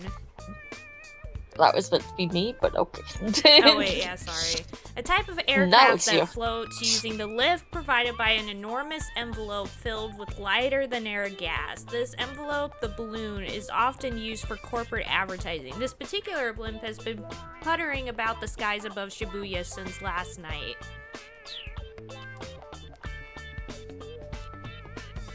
No, the camera! The camera watched them both in an uncaring silence. Oh, that. What about it? What do you mean, what about it? Those cameras have been installed all throughout Shibuya. Oh, wait. I thought it was outside of the speech bowl. What do you mean, what about it? Those cameras have been installed all throughout Shibuya. They're taking in anything and everything. Privacy be damned. A shocked pallor came over the man's face. Oh, really? He muttered uneasily. He muttered uneasily to himself. I'm now so used to doing that. I guess I should be careful next time I go picking stuff up. Hey, what are you talking about? Oh, nothing. Just stuff. Way to dodge the question entirely. Anyhow, I think there are some good things about the cameras too. The man said hurriedly. Oh? Such as? Well, I mean, they must have helped catch some crooks, right? Yeah, I think you're right about that. Oh, I am? The man looked shocked to have his own statement confirmed. Are you brain about something? Are you hiding something from me? No, nothing in particular. Nothing at all, really. You don't know where the bodies are. The man shook his head vehemently. Well, whatever. In any case, even if cameras are helping in arresting criminals, there are places where people just don't want to be watched, like pissing. For instance, how would you like it if someone set up a security camera inside your home? What do you mean? I mean, a burglar might try to get into your home. If you heard the security camera, you could be alerted right away. Isn't that kind of an extreme argument? Nope. You're the one making the extreme argument here. What? Dead bewildered. It's very Phoenix, right? Yeah. You're saying it's okay for folks to film people in town as much as they might like, but not to take a look inside people's homes. Yeah, I guess I am. Norcar snorted. You don't think too deeply about things, do you? The man huffed in indignation. I don't see the problem. I mean, it's a normal enough opinion to want to bring down crime but also protect privacy. Well, yes, so? So if they're just gonna set up cameras around town, I'm okay with that. Norcar grinned inwardly. You're being so naive. Way too naive. Naive about what? By now the man was getting worked up. Once you start letting people watch you some of the time, you'll eventually let them do it more and more. That's how the world works. Simple change of camera angle is all it takes to steal the last traces of your privacy away. That's kind of funny coming from you. Doesn't 4-star general gossip get all of its scuttlebutt by invading the privacy of others? Since when are you people concerned with personal privacy? Yeah, he's totally right. Like, if any job is about lack of privacy, it would be journalism. Working for tabloids. Yeah, especially something like general. a gossip mag, yeah, is like the extreme version of that. And again, like, this is not what you do as a journalist. As a journalist, like, you can have your own ideas and stuff, but like, when you're just supposed to ask questions and let people state what they think and try and be as unbiased as possible. Like, you could write opinion pieces and stuff, but this is supposed to be like a regular article. But then again, it's an article for a gossip mag, so not really. There's interviewing people and then chasing a princess down until she ends up in a car crash because of you. Yeah, yeah. Mean what exactly? You know damn well what I mean. Have you no shame? I ain't nothing to be ashamed about. Some celebrity scandal breaks, I'll write it up in the form of a top-class, socially conscious expose. That's the Minotaur seal of equality. The man rolled his eyes. Please, as if anyone's ever heard of that. Your everyday freelance reporter would say something about how security firms have no right to use cameras to disrupt personal privacy. Not me, oh no. I'm the only guy who'd write a first-class piece on the subject. You wanna know why? The man's only response was a doubtful look. Because privacy only exists for me to utterly demolish it. Oh my god. Norikara finished with a prideful grin. Yeah. That's nothing but journalistic arrogance, the man railed. Yeah, paparazzi. I would never work as a paparazzi. I would feel too bad the whole time. And a real journalist would never be a paparazzi, because it goes against the ethics of journalism, like the code of ethics. Yep. Because you basically are supposed to ask if you can interview a person and like let them know ahead of time, and if a person like says no, to like respect that and whatnot. You're not supposed to hound them. You're certainly not supposed to take pictures of people in the bikini or something while they are just lounging on the beach. Yeah, you're not. Like, it's literally like, in the ethics, like in the... It's like, if they are having private time and they do not want you around, then respect that. Yeah. Like, it's literally in the American Journalist Society's Code of Ethics that you're supposed to, like... You can't take people's photos without their permission. You can't record audio without their permission. Literally, I was always taught that if I wanted to record somebody for an interview or take pictures or anything like that, I would have to, like, let people know ahead of time that I'm taking those photos and I'm recording that. And also, I can't, like, hide my intentions either. Like, you can't just be like, oh, I'm just a concerned person who wants to talk or whatever. You have to say, my name is Anya Wiles, I am a freelance journalist working for such and such, or I'm working for this organization and I'm writing an article about such and such. Can I talk to you about this? You're supposed to be clear and upfront about what you're talking about. You have to ask for permission. You can't just like start recording or doing all that stuff. That's like against literally the journalism code of ethics.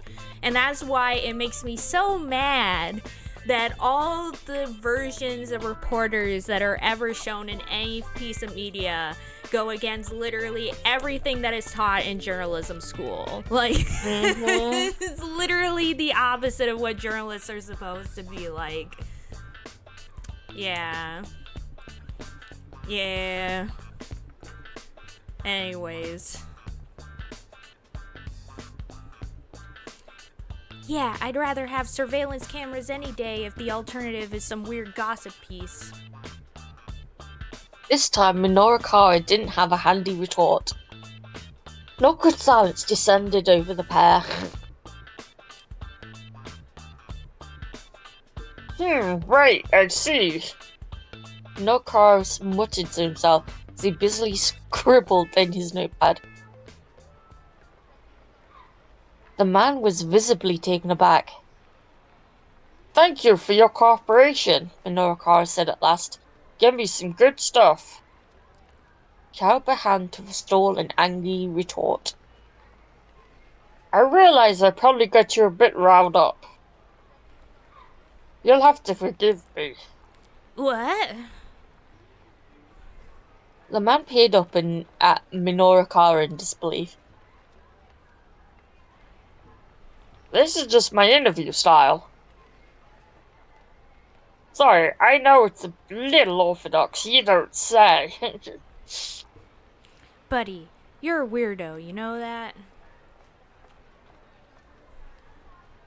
Yeah, I hear that a lot.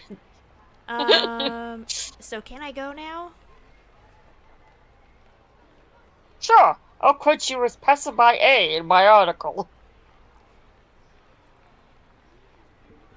Again, not exactly. So, here's the thing, like, we can do stuff like that of, like, having somebody, like, be anonymous, when talking to them for, like, interviews or articles or things like that, but we usually try and avoid it if possible, to get, like, actual names and quotes with names. And quotes with names will always be more significant and important. Like, literally, the main times where we go for anonymous sources is when you're talking about, like, a situation that is very, like, dangerous or, like, complicated. Like, if you're, like, for example, with the Watergate scandal, like, dealing with something like that versus something like this where it's not really, like, the element of danger isn't really there. And so, like, if somebody, like, if I was working on a piece, for example, about a local gallery opening up, and someone was like, oh, can I have just be anonymous? Like, of course I'll accept that, like, if somebody doesn't want to be fully on the record or things like that, but I also probably just won't use it in the end. Like, I'll just find somebody else who's willing to actually put their name to it and just use that instead. Like, you only really use anonymous sources as, like, a last resort and in certain circumstances. Otherwise, you always try and get names.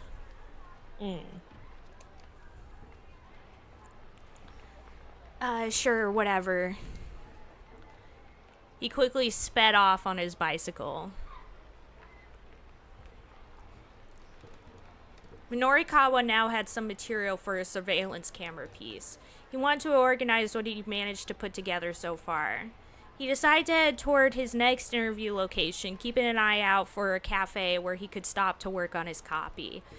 But yeah, it's all stuff like this that is the reason why I tend to, like, not like how journalists are portrayed in, like, pretty much almost all media, because usually most media get it wrong of, like, what is, like, required.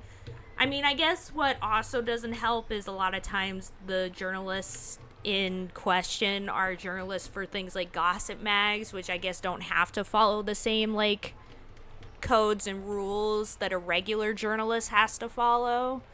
So there's that, but it has kind of led to a lot of people thinking that, like, journalists that aren't part of gossip mags do the same thing, when that's not true. There's certain rules that have to be followed. Like, you can literally get in trouble if you don't follow those rules. And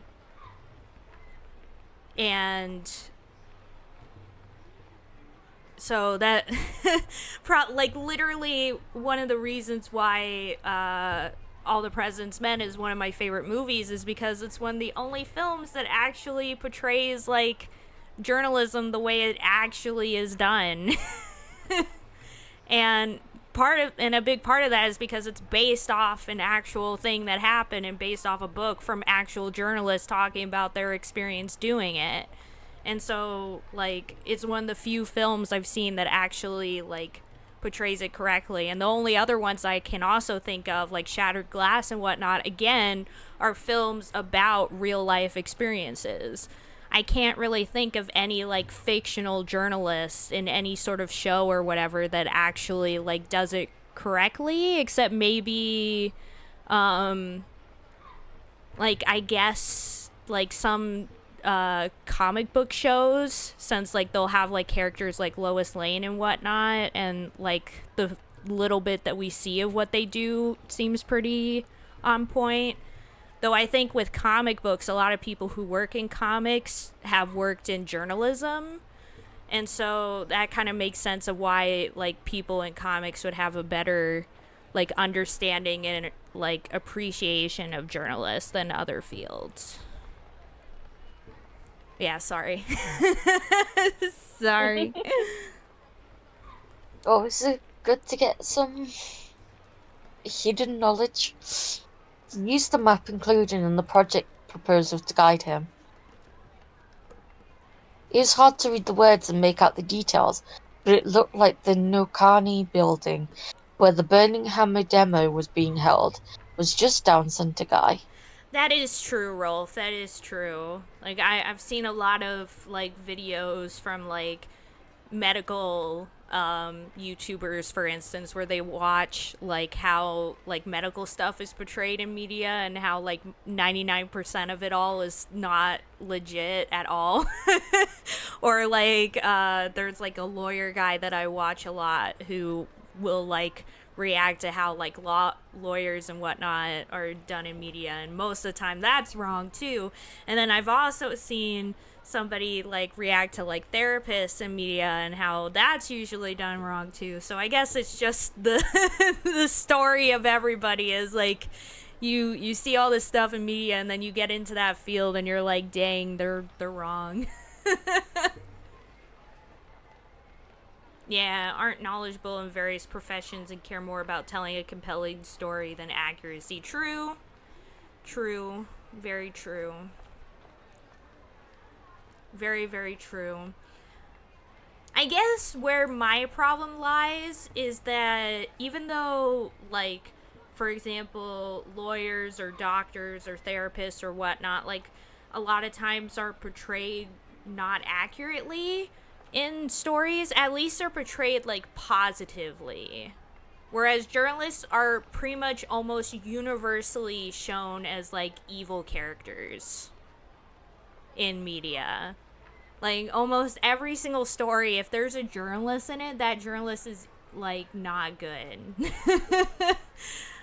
Maybe not evil, but at least, like, usually there's kind of this idea that if you're a journalist, you have, like, a certain disregard for people, like a certain lack of empathy or something like that. And that you don't really see with a lot of, like, the other fields. And I guess, like, that's what kind of makes me more mad is that, like, not only are journalists, like, portrayed, like, wrongly, but also they kind of get the short end of the stick in most stories. Yeah. Though some writers have discovered that reality can be compelling and or the audience actually cares about accuracy. Yeah. Yeah.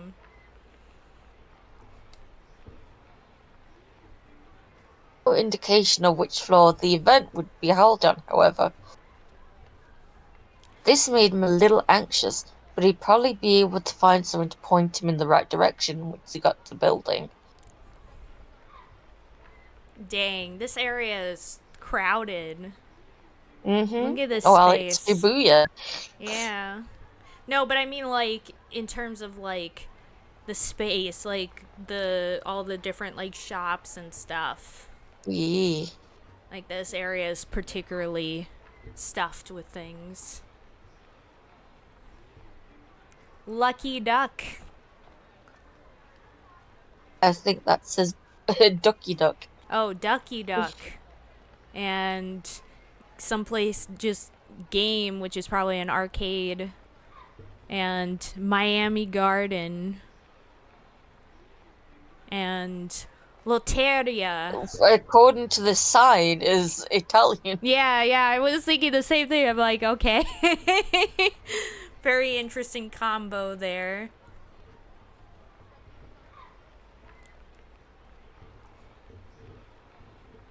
You spotted a Spotted cafe. a cafe up ahead. Oh, and this is, I guess, the cafe that the dad and Rumi are at. Yep. Coffee, please, he shouted as he strode inside. He slumped down in an open chair. Hopefully he'd be able to hole up in here until 1 o'clock working on his article. If he couldn't have it done by then, finishing the whole issue by the end of the day would be a tall order. He pulled a cigarette from his overcoat as he waited for his computer to boot up. Having a smoke was Minoru Kawa's little trigger for going into writing mode. The state of being in a mood to write some text. As Minorikawa goes about his job, he switches between writing mode, interview mode, food mode, and sleep mode. When busy, he'll sometimes go into writing mode and food mode at the same time, sometimes even straying into sleep mode in the midst of food mode. When he's even busier, he'll eat and write mid-interview while nodding off. This is known as ultimate mode. Relatable. Yeah, relatable. He stuck the cigarette in his mouth and lit it up. With the first heavy draw of smoke, he felt his mind focus. The rough idea of his article came to his head nearly fully formed. All he needed to do now was get it all written down. Finally, his laptop finished booting up. Took you long enough, pal, he muttered to the computer. His hands leapt to the keyboard like a predator pouncing on its prey. In a matter of moments, he had hit his stride. His fingers clicked away. One by one, lines of text filled up his screen. Unfortunately, this isn't something you could do. Yeah. Well, A witch stepped up beside him. I can type pretty fast. My issue is I struggle to start. Like, usually, when I'm first starting an article, I sit there for like an hour trying to start it and struggling. But once I get it going, then I can get one done pretty quick. Like just a few hours and it's done. But getting it started is the hard part for me. Yeah. Excuse me, sir. Oh, but Minoru Kawa was in writing mode. He didn't even hear her. Sir, I beg your pardon. Again, Minoru Kawa was deaf to the witch's attempts to get his attention. Sir, excuse me. The witch smacked the table. Quiet! Minoru Kawa snapped. He slammed the table right back. Don't interrupt me while I'm working. Not if you know what's good for you. Epic writing music. The waitress didn't so much as flinch. She leaned in aggressively, getting right in Minoru Kawa's face. Yeah, she's probably used to this shit. Yeah, it's the struggle of customer service. Ikumi Omiya, employee at the Kolabo Cafe. While appearing cute and demure at first glance, she's quite strong-willed and frightening when angry. She works nights at a place called the Scolding Pub, where customers rent private rooms in which they are scolded at length by attractive girls. One middle-aged businessman once told her, "Your face looks simply marvelous when you're angry." That's amazing that they have a place like that. They have just about anything. That's amazing. I have a thing for getting scolded by a hot girl, so I'm gonna go to the Scolding Pub to have a drink and have that happen to me to help wind down from a hard work day. Yep.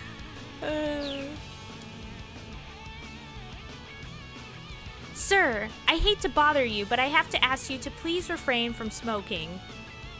Minoru blinked. Huh? This is a non-smoking establishment, sir. No smoking? The cigarette bobbed in his mouth as he spoke. The waitress pointed sharply to the sign on the wall. The words no smoking were spelled out clear as day.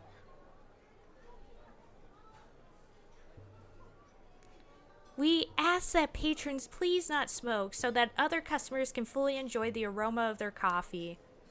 The waitress drew herself up in arrogant triumph. A woman sitting at the table next made a face as she tried to fan the smoke away with her hands. Customers all around the shop were glaring at him. You guys don't know the first thing about the aroma of coffee. The scent of coffee only truly comes to life amidst the choking stench of tobacco smoke. The waitress's only response was to jab her finger again. But this time, she didn't point at the sign, she pointed at the door. Sir, if you're going to smoke, please take it outside.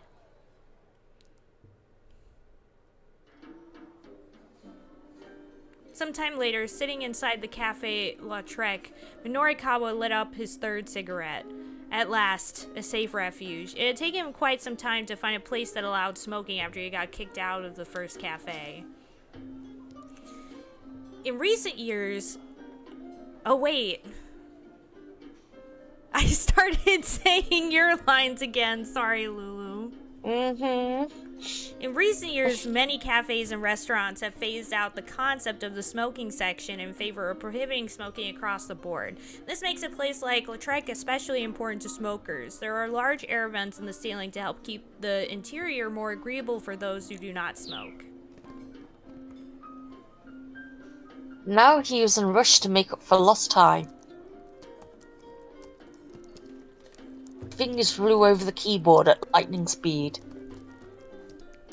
The more he wrote, the harder he focused. At this rate, he'd have the story wrapped up in no time. Today, you hear me? Oh. Today, you hear me? Oh, that might be me. Today, you hear me? A voice intruded suddenly on his awareness. One of the other customers was shouting. You're breaking up with that fella today! Minorikawa's fingers drifted to a halt. Looked around to see where the voice had come from. An older man, red in the face, was shouting at the young woman who sat across from him. Please, Dad, stop. You're making a scene. Father and daughter, then. It was rare nowadays to see a father behave so imperiously towards his own daughter.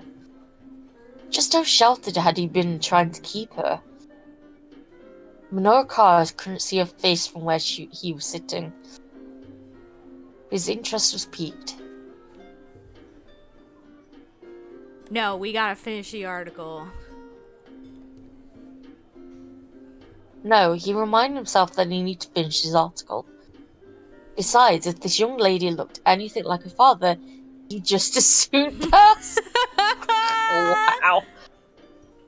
Minorikawa went back to his typing. It took a few minutes to re-establish his writing groove, with the two still bickering across the room. But thankfully, he soon regained his focus.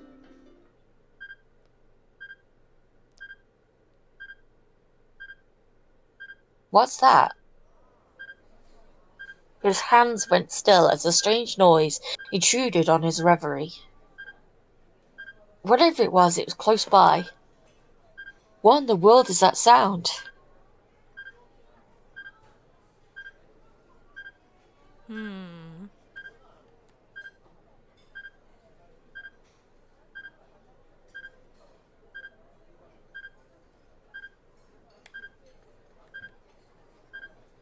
I think we should probably check what this noise is. to the bottom of this, or I'll never be able to concentrate. Just where the heck is that sound coming from? He searched his surroundings for a moment and quickly discovered that the noise was coming from his own bag. Pulled out one of the most important tools of his trade, a bug detector.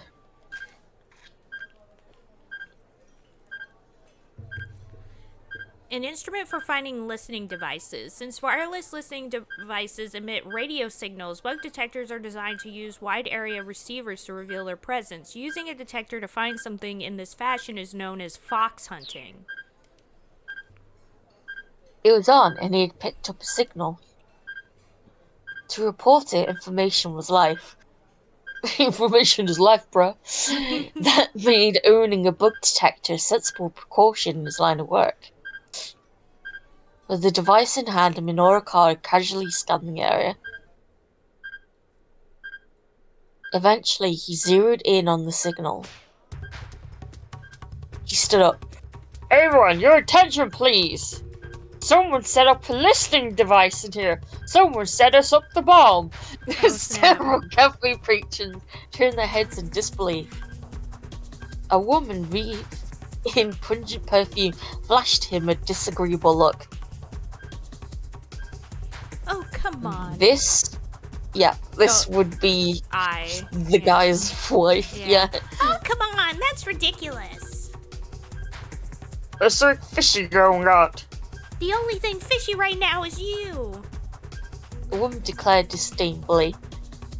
Why don't you get out of here and let everyone enjoy their meals? Oh, it might be her? I don't know. Why don't you get out of here and let everyone enjoy their meals? No, I smell a scoop. You what? You, what's your name? None of your business, that's what. Now hurry up and stop that awful noise. The other customers were starting to murmur loudly. There's a listening device here, folks. How can that not bother you? Do you know where it could be? Excuse me? The woman called out. Could someone please do something about this man? A waitress hurried over.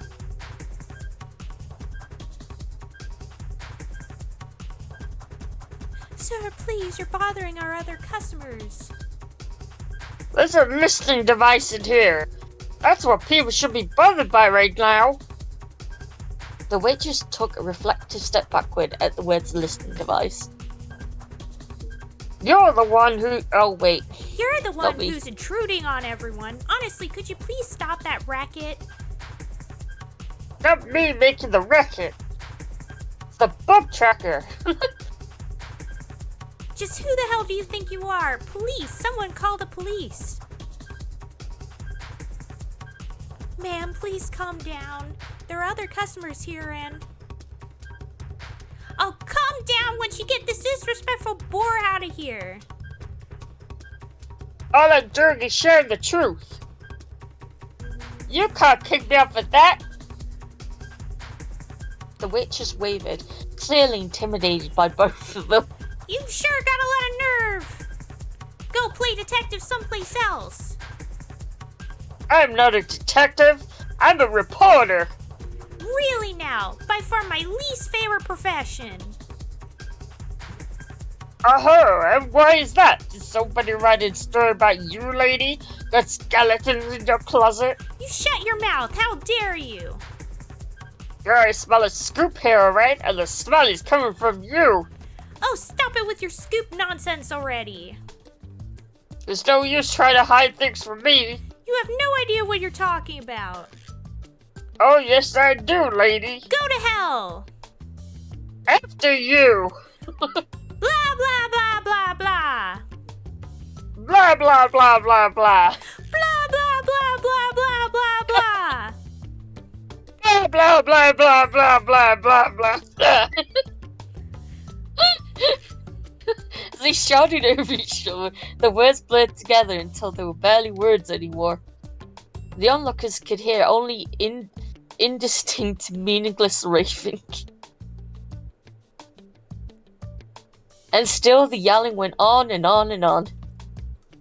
Eventually, there came the sound of approaching sirens. Even when a police cruiser pulled up outside the cafe, the two didn't slow their bickering. Amazing. Bad end.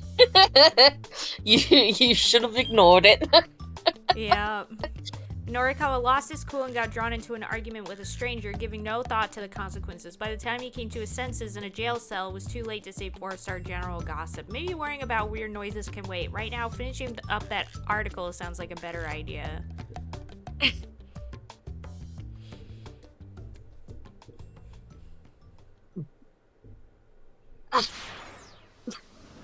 Blah blah blah blah blah.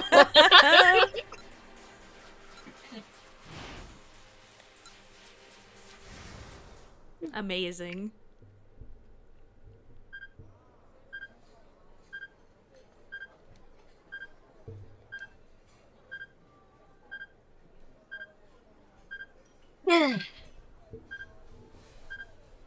Well, never mind. I need to focus on finishing this article. Norikawa tried to immerse himself in writing again. Before long, he stopped worrying about the curious sound.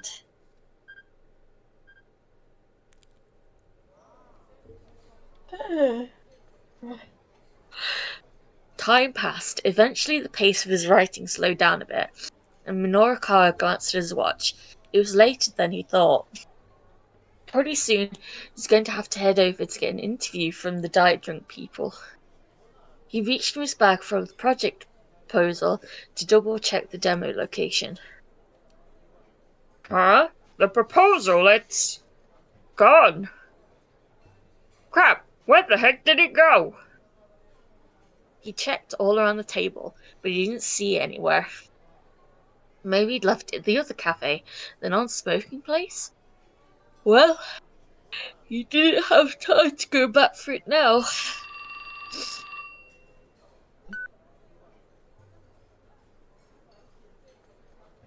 His phone rang. What now? Minoru snapped as he answered it. A tiny squeak came through the receiver. It was followed by the sound of sniffling sobs. I'm sorry, I just... Jackie? Was she done with their interviews, maybe? It's no use. People won't stop to talk no matter how hard I try. Her voice broke up into further sobs. Look, I've got my own problems to deal with. You're just gonna have to find some way to manage. But I can't. Hey, I'm hanging up now. And so he did.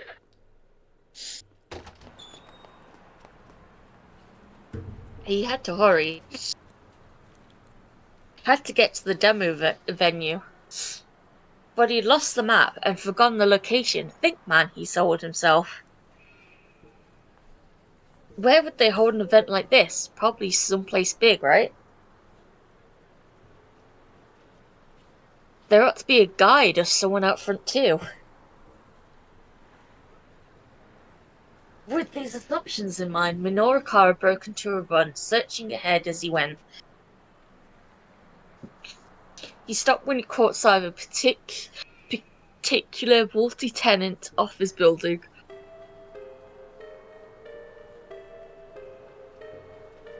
A whole stream of women were filing inside. Inside.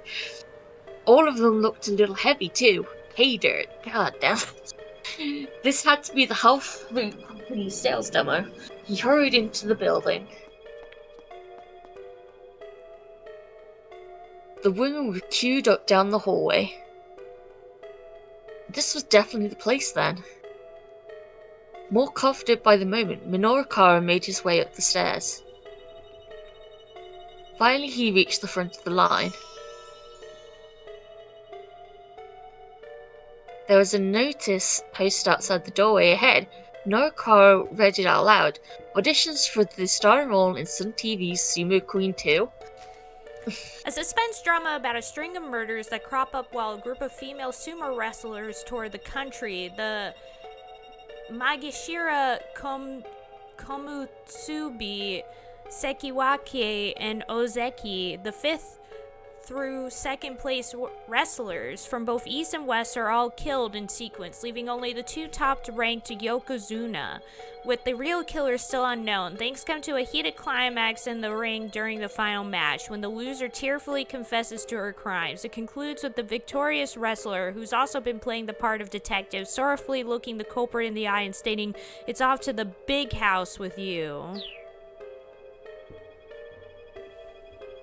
Was a sequel series to a recent TV drama featuring full-figured actresses. That's it! Minoru exclaimed, a new project proposal springing fully formed into his mind. He felt as if he'd been struck by a bolt of divine inspiration. Big bodies, bigger names! Jesus Christ. A new arena opens for aspiring plus-sized actresses. Never mind the Never mind the diet drink demo. This is going to be Minoru's story.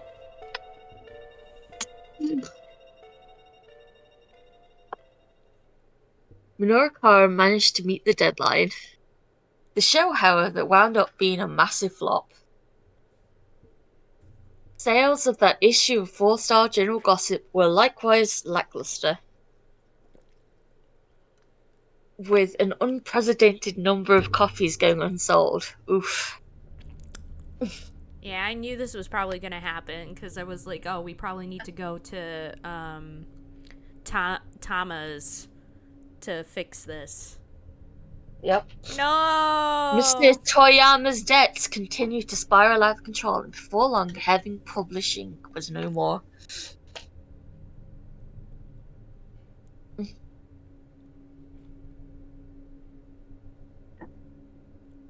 Can't believe Anya would do this. No! Minoru wound up going to the wrong venue entirely. His main problem was that he didn't have a good detailed directions of the Burning Hammer demo. Tama can do something at 12:15 that causes Chiri to head to that cafe, and Chiri can help Minoru get to where he needs to go. Yep, that's what I thought.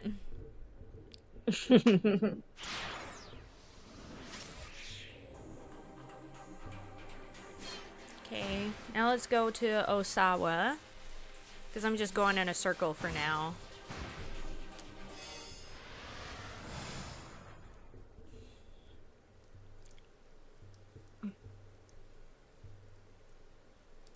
Can you read my part? Like, Kermit Frog voice is just hurting me. Oh no.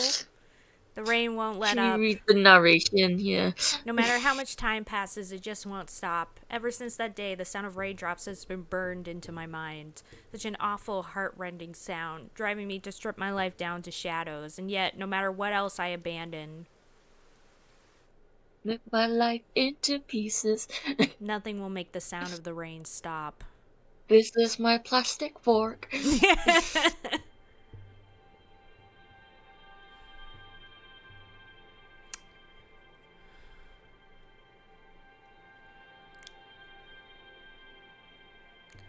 Osawa stared at a postcard that was nestled into the final page of the photo album. He purchased it 2 years earlier while on a trip with Maria to the Middle East.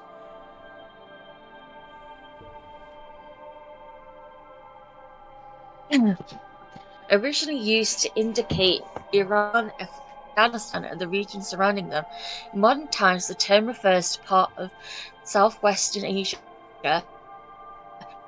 excluding India and Afghanistan. However, in Japan, as well as the US, the term Middle East is often understood to refer specifically to those parts of the region with a strong Islamic influence. He'd mentioned that he was being sent here on business, and Maria had just blurted out, "I want to go with you." She recently developed an interest in the Middle East conflict, and apparently she had been yearning to see the area firsthand. The ongoing friction in the Palestine region. Oh, this is topical. Yep. Ongoing friction in the Palestine region between the Jewish people who founded the nation of Israel and the Arabs who had been living there previously. The religious and historical context of this cultural clash is well beyond the scope of what can be elucidated here. Yep. Oof. It's crazy to see that. It's crazy to see that, like, you know, it's been years since this game came out, and we're still having these same conflicts. We had our pandemic. We have this shit. Yeah. Nothing changes. His daughter's newfound curiosity had taken him aback. She had always tended to be quiet and self-contained. The clumsy conversations aboard the airplane, the meals eaten together in awkward silence, it all felt like such a distant memory to Osawa now.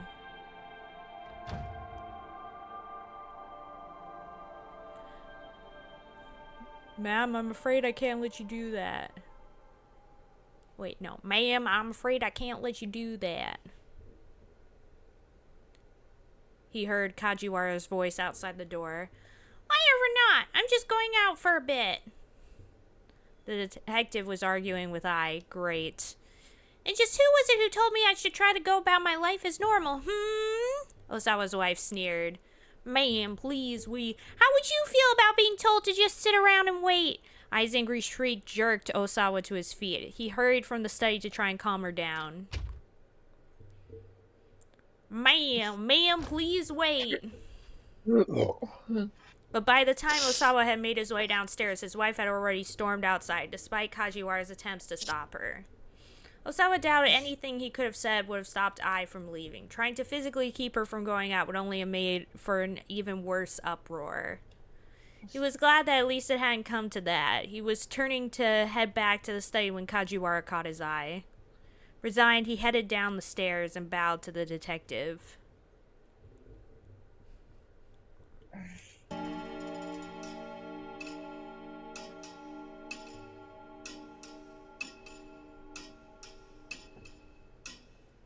Any idea where she's going? I mean, at a time like this?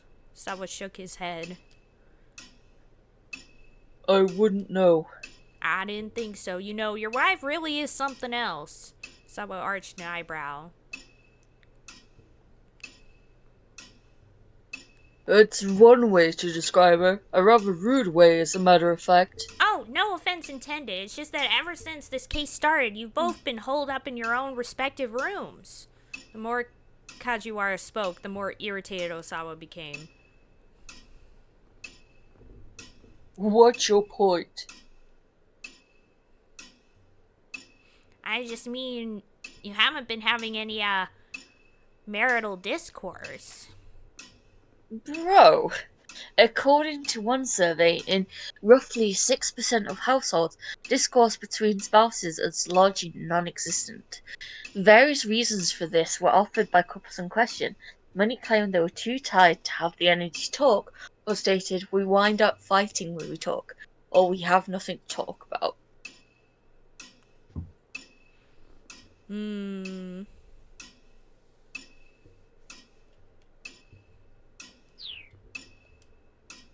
And by that time, it might be time for a divorce, because generally we, like,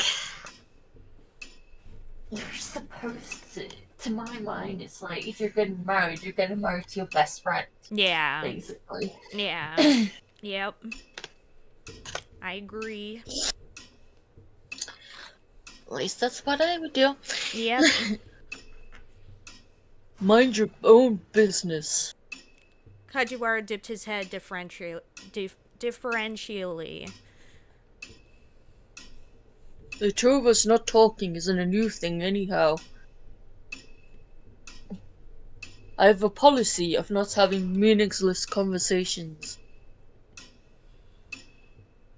It is quite common for Kenji Ozawa to make it through an entire day without having a single conversation. Many days he opens his mouth only to eat or brush his teeth.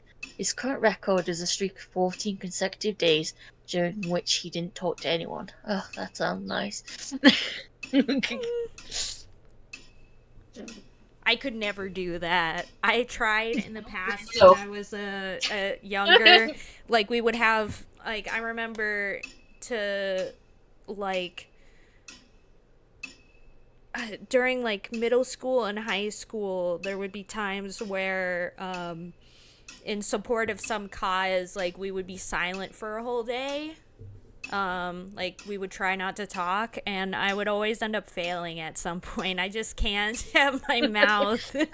I am not surprised. It didn't look as though Kajiwara quite understood.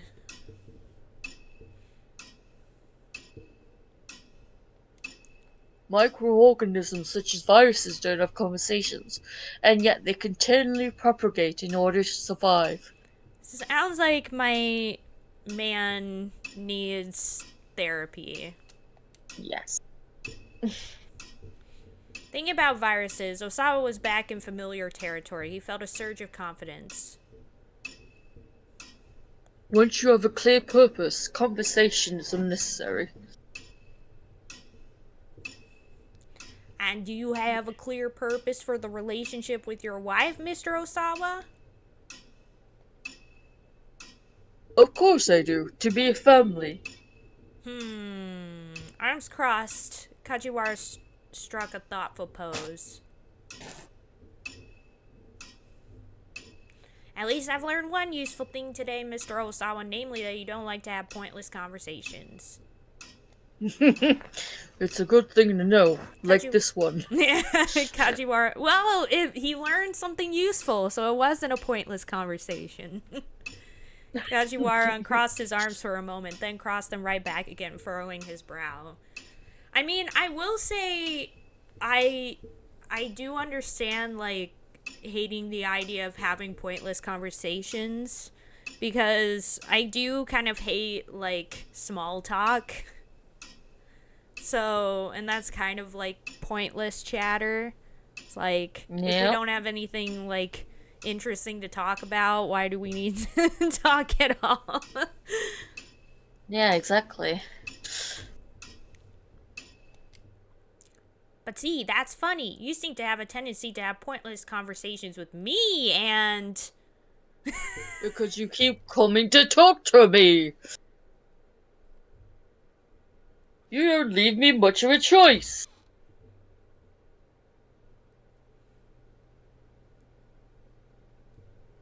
Tanaka poked his head out of the living room. I love this, like, shot. Like, a lot of the images in this game are really well, like, done. Like, you can definitely tell the person who took the photographs was, you know, thought of, like, the artistic, like, composition of it and everything. Like, having them sitting there kind of separated by the door, the orange light peeking through the windows, and, like, the coldness of the room they're in. Like, it's all very nice. I like it a lot. Is something the matter? No. Osawa struggled Perfect to regain timing, his calm. actually. Perfect timing, actually. There's something I need to talk to you about.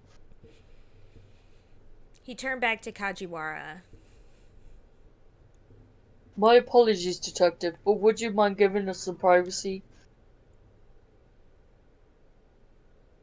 Kajiwara didn't move. No.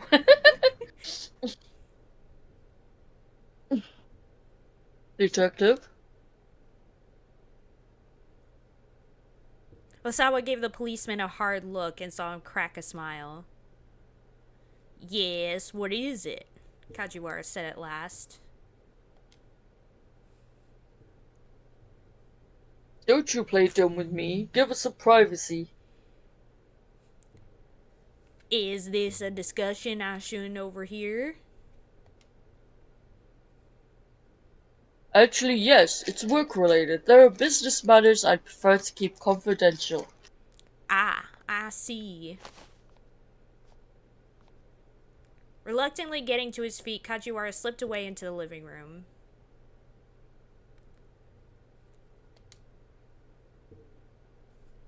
Tanaka, about those emails. He stopped abruptly.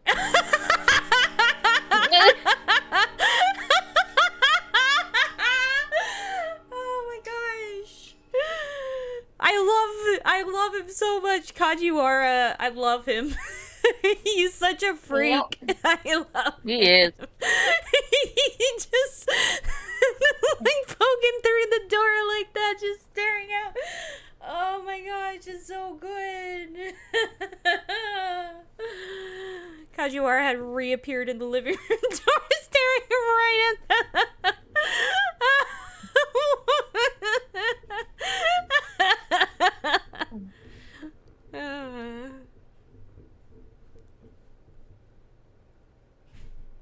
What are you doing?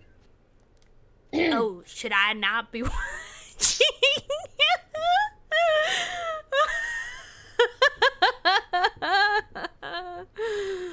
Osama felt The like definition of autism. yeah, I love this man so much. He's my favorite. Osama felt like he was about to burst a blood vessel. I mean, you never told me that I couldn't watch. It should be obvious. No, it shouldn't. Nah. The detective made a scolded puppy face, then closed the living room door. Osama let out a heavy sigh. He's never been an extrovert, but he didn't recall human interaction being quite this draining.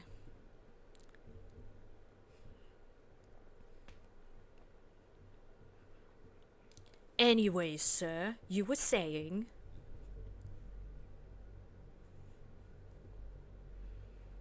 About those emails. Something doesn't make sense. I don't understand how Mr. Makano was able to get the antivirus agent to anyone on the outside. Sharing an Okoshi Pharmaceuticals drug with external sources while it was still under development required the approval of an executive committee that included Osawa himself.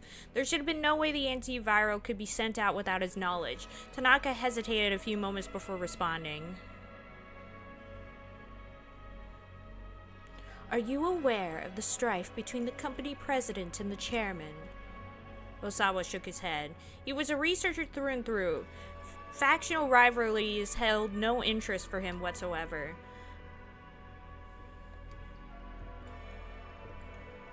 Makino effectively leads the chairman's team, and the antiviral agent is their pet project. Despite being the executive officer in charge of the project, however, Makino still needs the president's approval to... You know what? Forget about that right now. What do we do about security?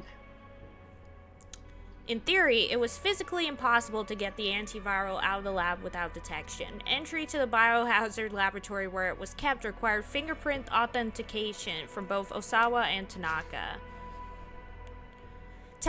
Oh wait, that's you. Technology that allows an individual's identity to be verified by scanning the fingerprints is one element of biometrics. The measurements of physical characteristics to identify individuals. There are even devices that can identify people by checking the veins in the palms of their hands or irises of their eyes.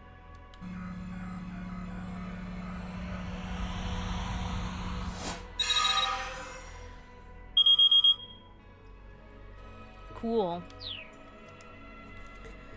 Without the two of them there, nobody could even get into the storage facility. Because the dangerous... Oh, wait. Bleh. There you go. Because a dangerous virus is also stored there, the lab where the antiviral is kept is protected by an ID checkpoint, as well as a sophisticated 3-tiered lock system that requires fingerprint authentication. Multiple security guards are also posted outside the laboratory entrance 24 hours a day, making it all but impossible for an unauthorized person to get into the secured storage area, unless you do a more... Metal Gear Solid. Yeah. Tanaka followed his drift. Ah, yes, I see what you mean. He inclined his head in thought as Osawa continued.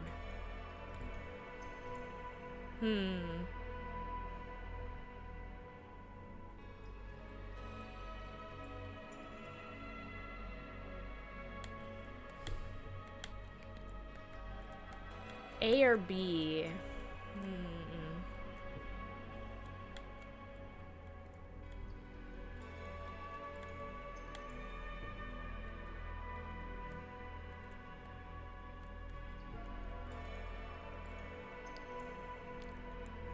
I like B because that's like checking what actually was shown there. And if we see something there, we can come up with ideas from there.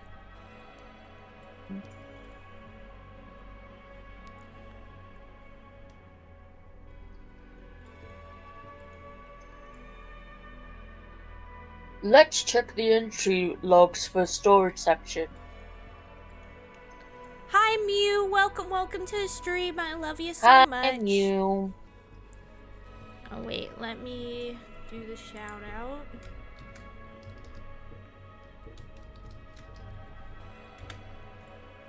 Yeah, for some reason the chat just won't load for me. Oh no. Big hugs. To reload it just to see what was said like minutes ago. Oof.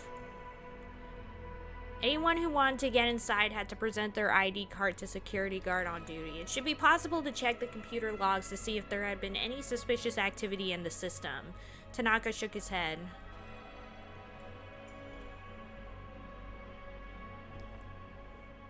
I already checked the logs, sir. There was no evidence of anything suspicious. You're welcome to check for yourself, though, if you're that worried. Oh, I believe you. Yet the fact was that the antiviral had been used for clinical testing. Either Makino had taken it for the laboratory personally, or someone working on his orders had done so. But how? Was there really some way they could have bypassed lab security without anyone else knowing? Osawa couldn't think how it would be possible. He's back! The living room door opened with a soft creak. It was Kajiwara, and he looked stiff and pale. Something terrible has happened, he said. Visions of tragedy floated Osawa's mind.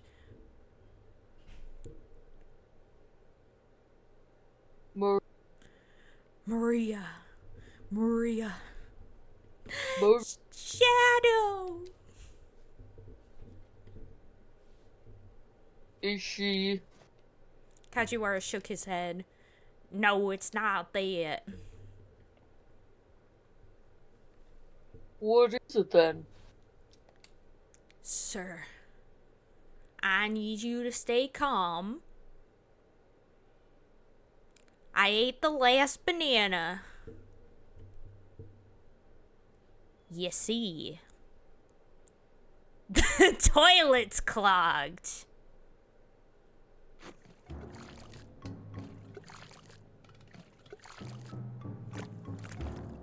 Plunger in hand, Osawa stabbed vigorously at the recalcitrant toilet bowl, struggling to loosen the unseen blockage. A cleaning utility implement consisting of a soft, hemispherical rubber suction cup attached to the end of a dowel. By pressing the cup over the opening of a drain that's been clogged, one can simply apply suction pressure just so the broth is free. Makes a variety of sounds when used, such as glug, glug, sluck, slurp, sloop, and pop. Amazing. Kajiwara was at his side, wiping up the floor with a rag. How did this even happen?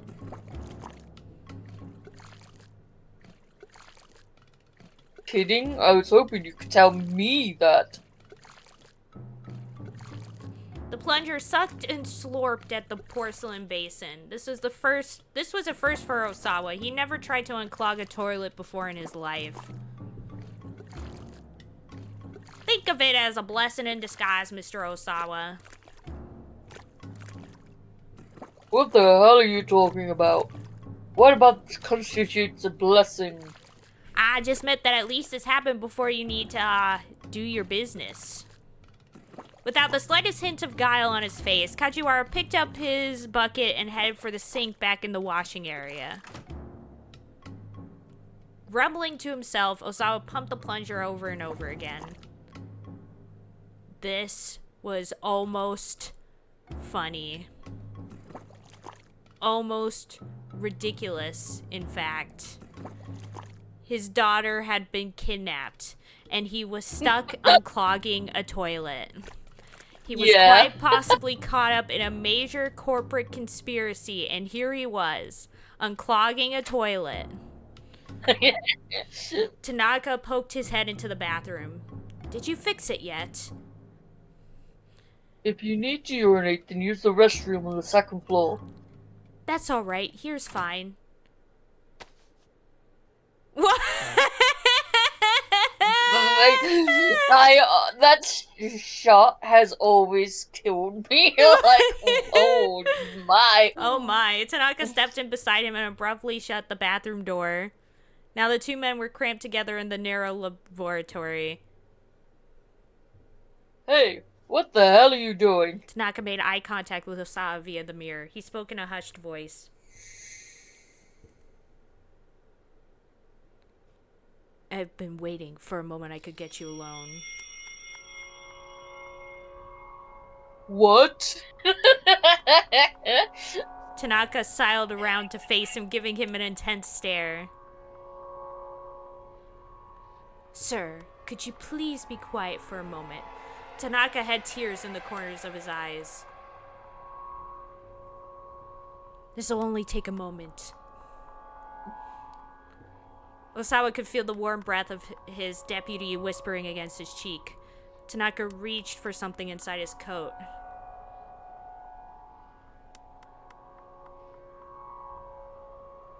What the frick is going on? It's like a yaoi. Yeah.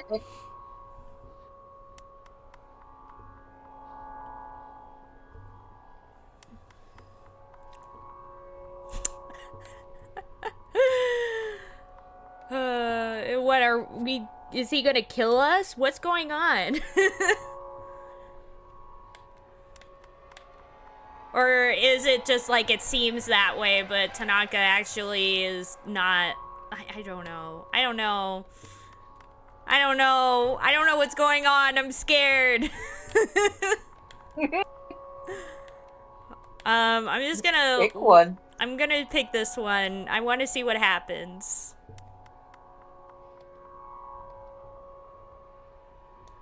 Alright, do as you wish. Someone closed his eyes.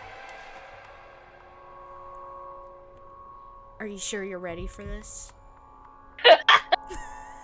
I'm not sure. This is all happening pretty fast.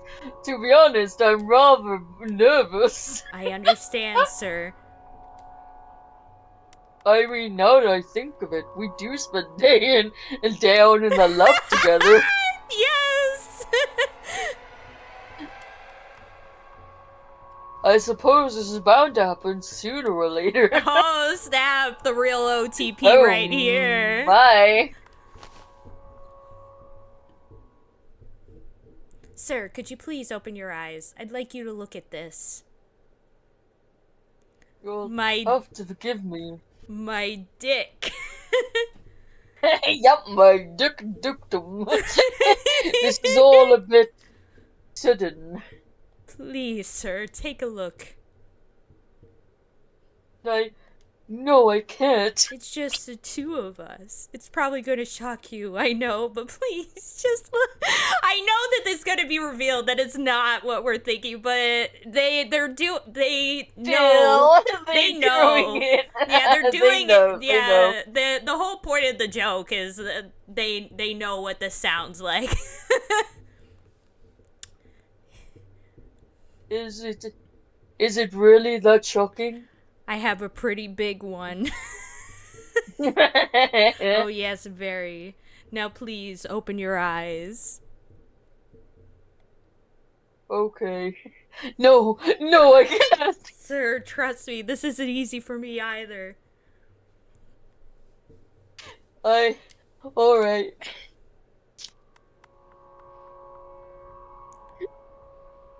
Bracing himself, Osawa opened his eyes. Tanaka thrust out his cell phone. Here, take a look at this. Huh? He was so ready. He was so Yeah. ready. He was for it. He was for it. Osawa blinked, bewildered, then refocused on the phone. He could never anticipate what he saw on the LCD screen. Oh, we're at a keep out. Wabam. Still kills me. That was great. I loved that. That was really good. Okay, now we're going to Tama.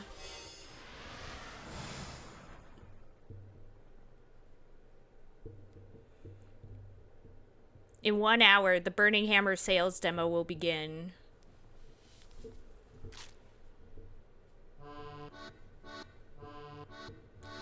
Cheery is laying out the assortment of snacks that we'll have on hand.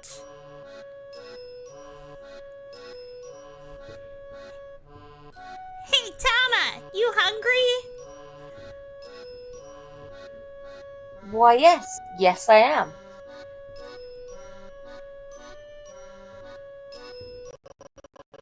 I mean, that should be pretty obvious at this point.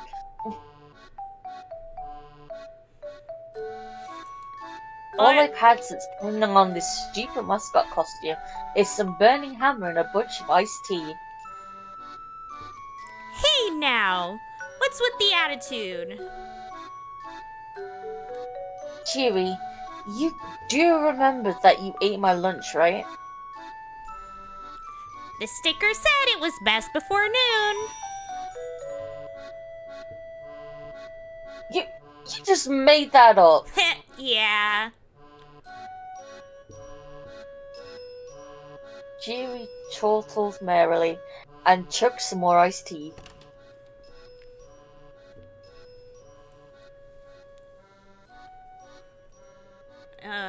Okay, folks.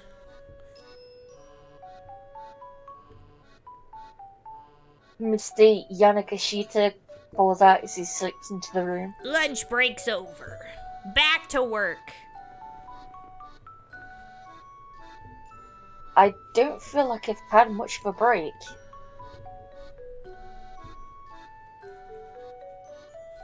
If anything, I'm even more mentally exhausted than I was before. There's a box full of Anagachi toys in the storeroom on the 3rd floor. Mind bringing those down? Anagachi, I asked, what's that? The name makes it sound like some sort of product knockoff, probably because it is. Yep. Mr. Yanagashita's face widens in surprise. You've never heard of them? They're like Tamagotchi. You know, Anagachi is a digital pet game where you raise an eel that lives in Tokyo Bay. A portable electronic game in which you raise a conger eel, anago, feeding it daily and cleaning away feces. Depending how you raise your eel, it can wind up developing into various forms, from normal eel to ultimate eel sushi. You can also use the infrared communication feature to bring over friends for your eel from other nearby Anagachi devices. There is also a sister product, Trout Watch. By connecting the two, you can view a special event where the eel and trout characters go to a pub together. Amazing. Never heard of it, I say. Oh, well, I guess maybe a lot of people in Japan haven't heard of it yet, but it's all the rage right now with youngsters over in NYC. Is it Anya? Huh? Was it? You Definitely would have been not. 10 years old. I don't think this actually existed.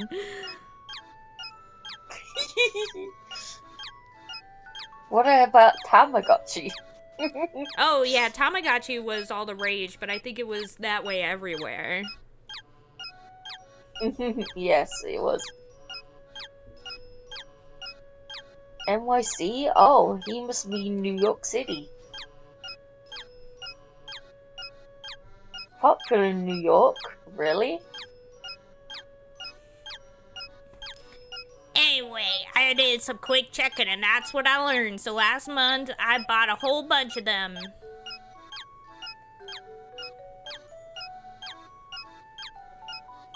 Once again, you were swindled. Yep. Oh wait, that's me.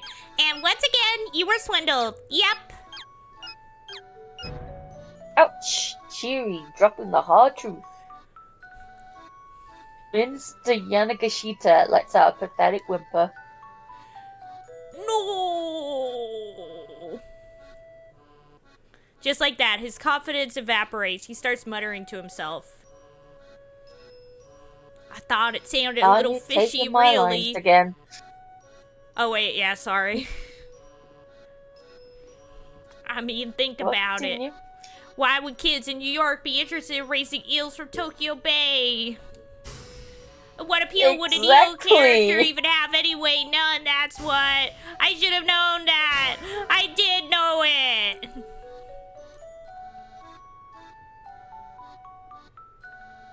Then why'd you buy them? This boss is getting tiresome. Anyway, it was gonna cost way too much to keep them in storage, so I was just gonna let the recycling guy take them. He hangs his head in shame. In a matter of moments, he's borderline catatonic. The type of eel that gives Anagachi its name, Anago, can be loosely translated as the creature that lives in a hole. Mr. Yanagashita is probably wishing he could crawl into a hole right now, too. Chewy, on the other hand, flashes a big bright grin. Still, you know, eel's pretty delicious.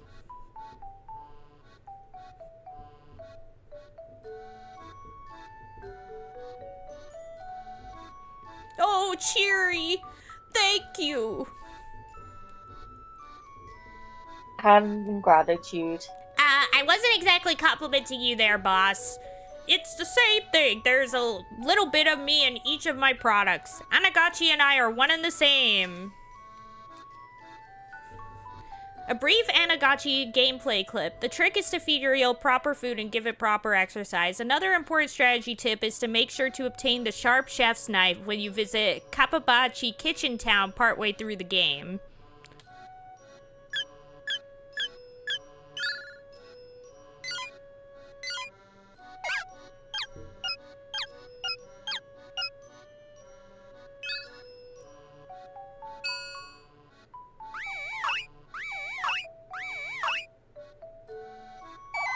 Wow! That's fricked. Yep. That's awful.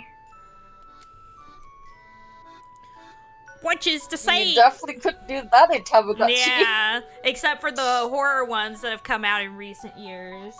Yeah. Which is to say, eels and I are one and the same. Go on then, say something nice about eels. Cheery chimes right in with... Oh wait, bleh. Chewy chimes right in without missing a beat. Eels are awesome. When it comes to eel sushi, 100 pieces barely whets my appetite.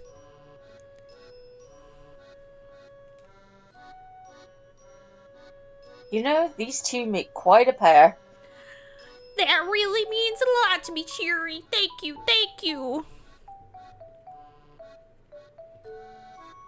I don't understand what any of this is about, but if it helps mend Mr. Yanagishita's wounded spirits, I guess I can't complain. I leave them to their devices and head for the storeroom.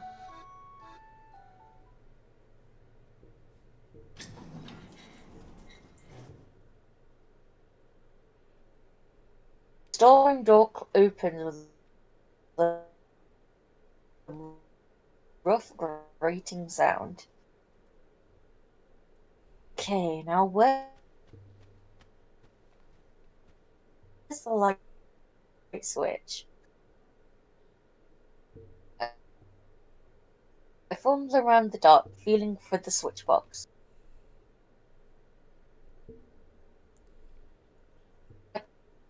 Costume pause and mute the sensations in my hands enough that even finding that is difficult.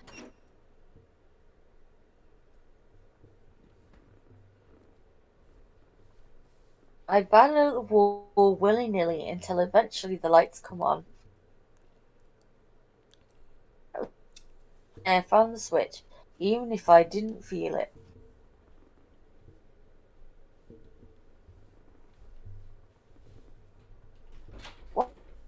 Whoa, what the heck is this? Your father wrecked the car. He got in the car completely destroyed. I know. My knee hurts. I know if it's going to have to go to my hospital tomorrow. We don't have a second car now. I know how much another car is completely two front damaged. He just cannot drive anymore.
Money will be back as soon as she can. She just has to deal with some stuff at the moment. So we're just gonna sit here nicely and just wait for her to come back.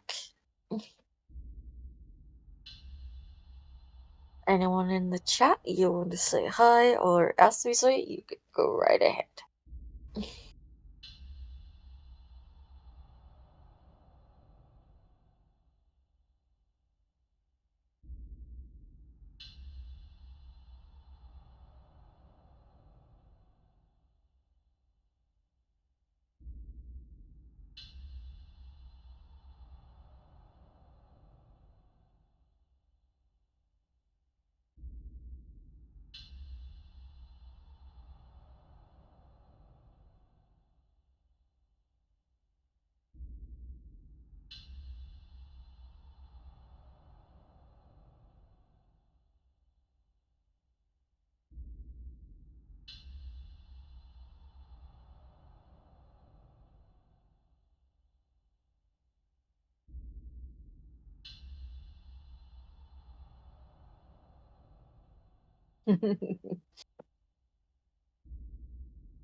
Oh, I forgot about the picture right now. We just have Tama just staring at us.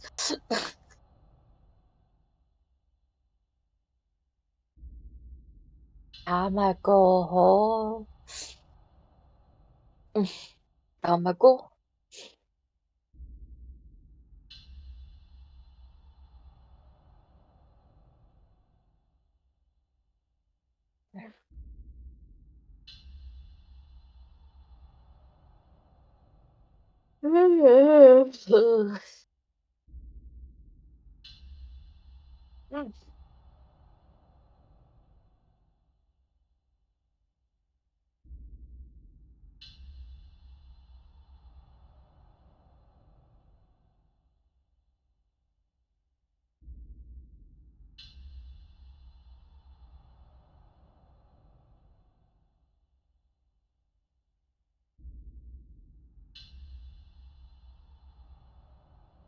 Tama tama tama tama tama tama tama tama.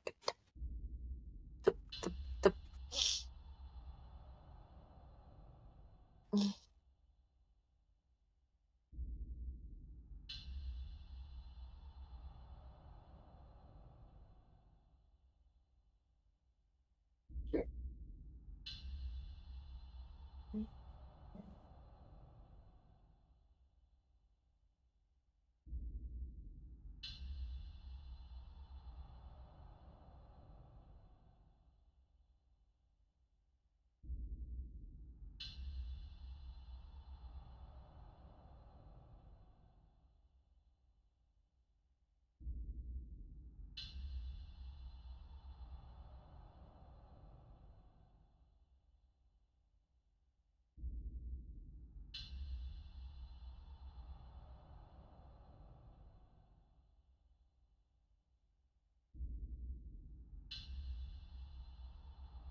Sorry, I'm back. No worries, everything okay? Yeah, well, it seems like my parents got into a car accident. And just now. And Maybe we should discuss this after the stream. yeah, well, it's nothing like personal or any. Well, it is personal, but like nothing that, Well, what? but like not anything that would be like not stream friendly, if that makes sense. Okay. But yeah, so they're both okay, but apparently the car is like wrecked. So now we have only one Oh car. no. Yeah. But yeah, there's a. Yeah, but they seem to be okay, which is As long as good. they're okay, that's all that matters. Yeah. Yeah, that's why I was gone for a while there. Yeah, it's totally okay. Yeah. Yeah, I think we'll do Tama's until we get to a stopping point and then call it for today. Sounds good. Yeah.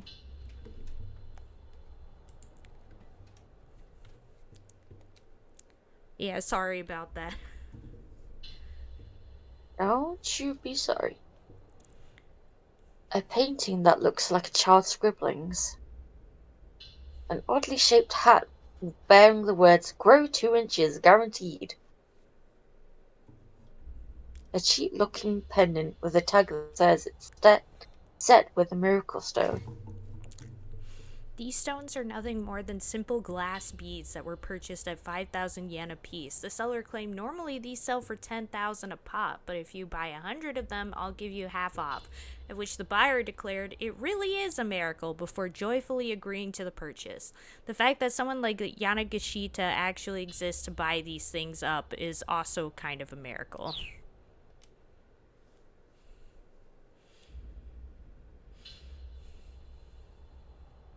It's like this is the knockoff bone yard where cheap products go to die.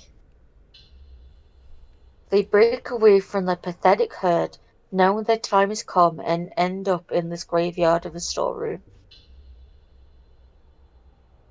Let's see, Anagotchi. I quickly spy the cardboard box I'm looking for.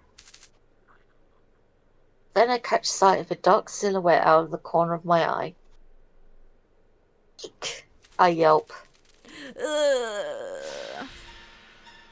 Oh no! It's one of them! Black, flat, quick, long antenna, often spotted in kitchens. Sometimes, somehow, their legs wind up in restaurant food. Ew! The size, the speed, the dark shape, it couldn't be anything else. It peers back at me from the shadow of the Anagotchi box, the faint light catching the luster of its carapace. It looks ready to leap out at me at any moment. I need to act fast. I'm just gonna snatch up the box and run for it.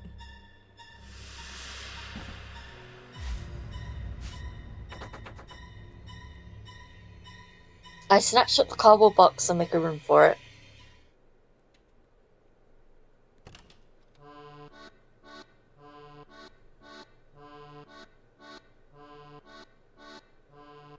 I made it. When I get back to the bake room, Mr. Yanagishita is still clutching Chewy's hands. And eel's super tasty when you salt broil it too. Thank you. But tempura style is probably the best. Thank you. Well, Mr. Yanagishita's spirits have certainly turned around. Okay, got it. I hold out the big cardboard box. Excellent. Thank Thank you. You girls are the greatest. His voice resounds with gratitude. Hey, that's it. I just got an amazing idea. Why don't the three of us start our own company? I'll pass. I'll pass. Cheery and I respond in unison. Man, you two shot that one down quick. Ah well, for today, let's just focus on selling Burning Hammer. By the way, where is the burning hammer? There wasn't any in the storeroom, and I don't see any here either. Oh, that's right. It's out back on the loading dock. We should probably go bring it in. Oh, and bring the Anagachis with you too. The recycling guy is going to be showing up soon. Come on, let's go. Cheery and I follow Mr. Yanagishida up to the loading dock.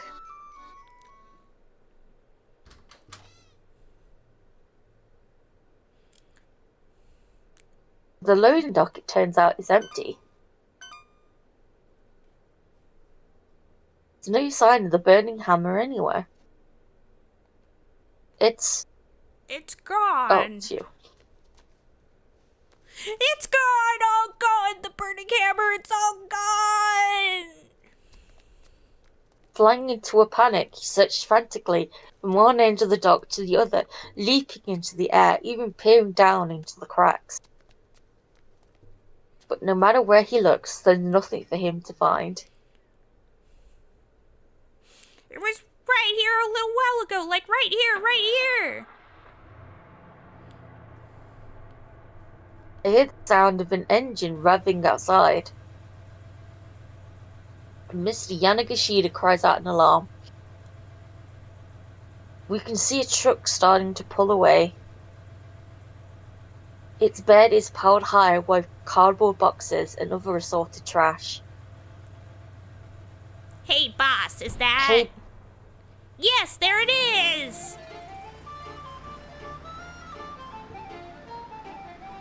Mr. Yanagishida begins running after the truck. My burning hammer. His voice cracks as he cries out. Give that back. Give it back. He's no match for a speeding truck. The boxes of burning hammer vanish before his eyes. Burning hammer. Come back. Come back.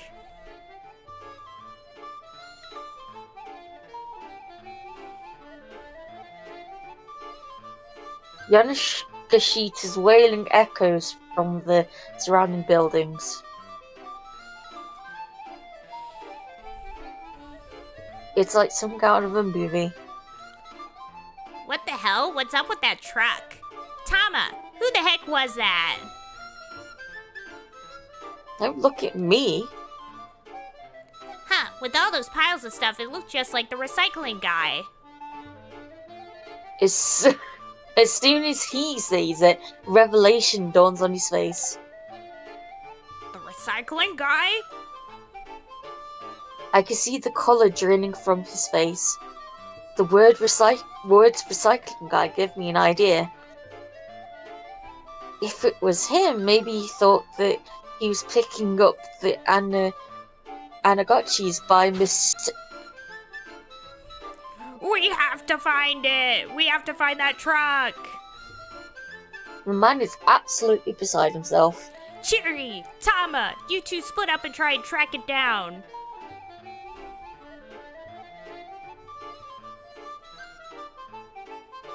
I'm not sure which of us this is. Wait, why do we have to look for it?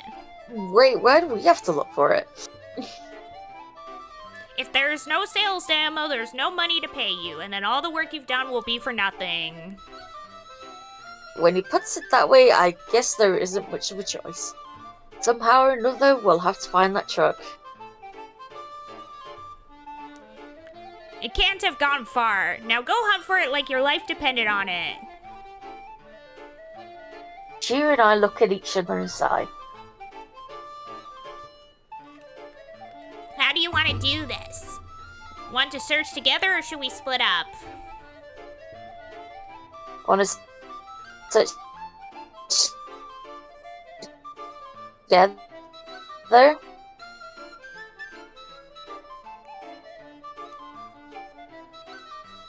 We should split up.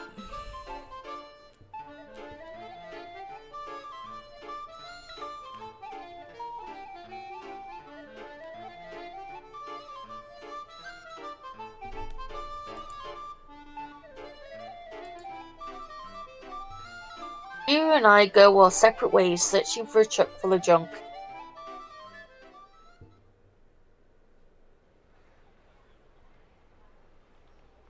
I make my way to Center Guy.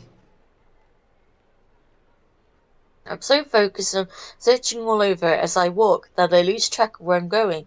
I wind up bumping right into a man who's hurrying along with his daughter. Teruo and Hana Toyama, they come to Center Guy to eat lunch. Before that, they were at Heaven Publishing in Shibuya 1 Chome. While wandering around, distractedly looking for somewhere cheap and tasty, Mr. Toyama bumped right into Tama. Oh, pardon me. Oh, wait, no, that's you. Pardon me. I hop back to my feet and go to bow to the man in apology. Ow. He bows at the same time, and we manage to bump our heads together. Sorry. As her dad drops to his knees, clutching his head, the girl begins to wander off. Oh my gosh. Hey, Hana, wait! The man lurches to his feet and rushes after the girl. She seems like an odd kid, only 10 or so, but strangely cold and distant for her age. I mean, her dad did try to attempt suicide right in front of her, so... Yep. Nursing his own sore head, I make it all the way to Shibuya Station. There's no sign of the truck. I'll probably never find it just by wandering around randomly. It's already 12:35. Sales demo starts in 25 minutes. I'll have serious doubts I'll be able to find the truck by then.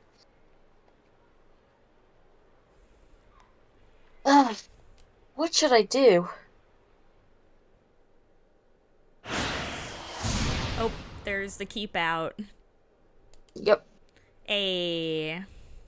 Making progress.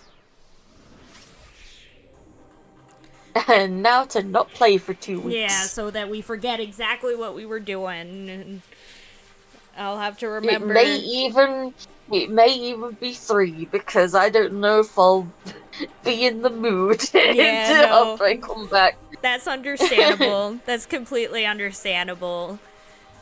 But thanks for hanging out, Lulu. Thanks for joining me once again on this adventure. Yeah. I'm enjoying it so far, and we made some progress, which is always good. Let's see who we shall raid.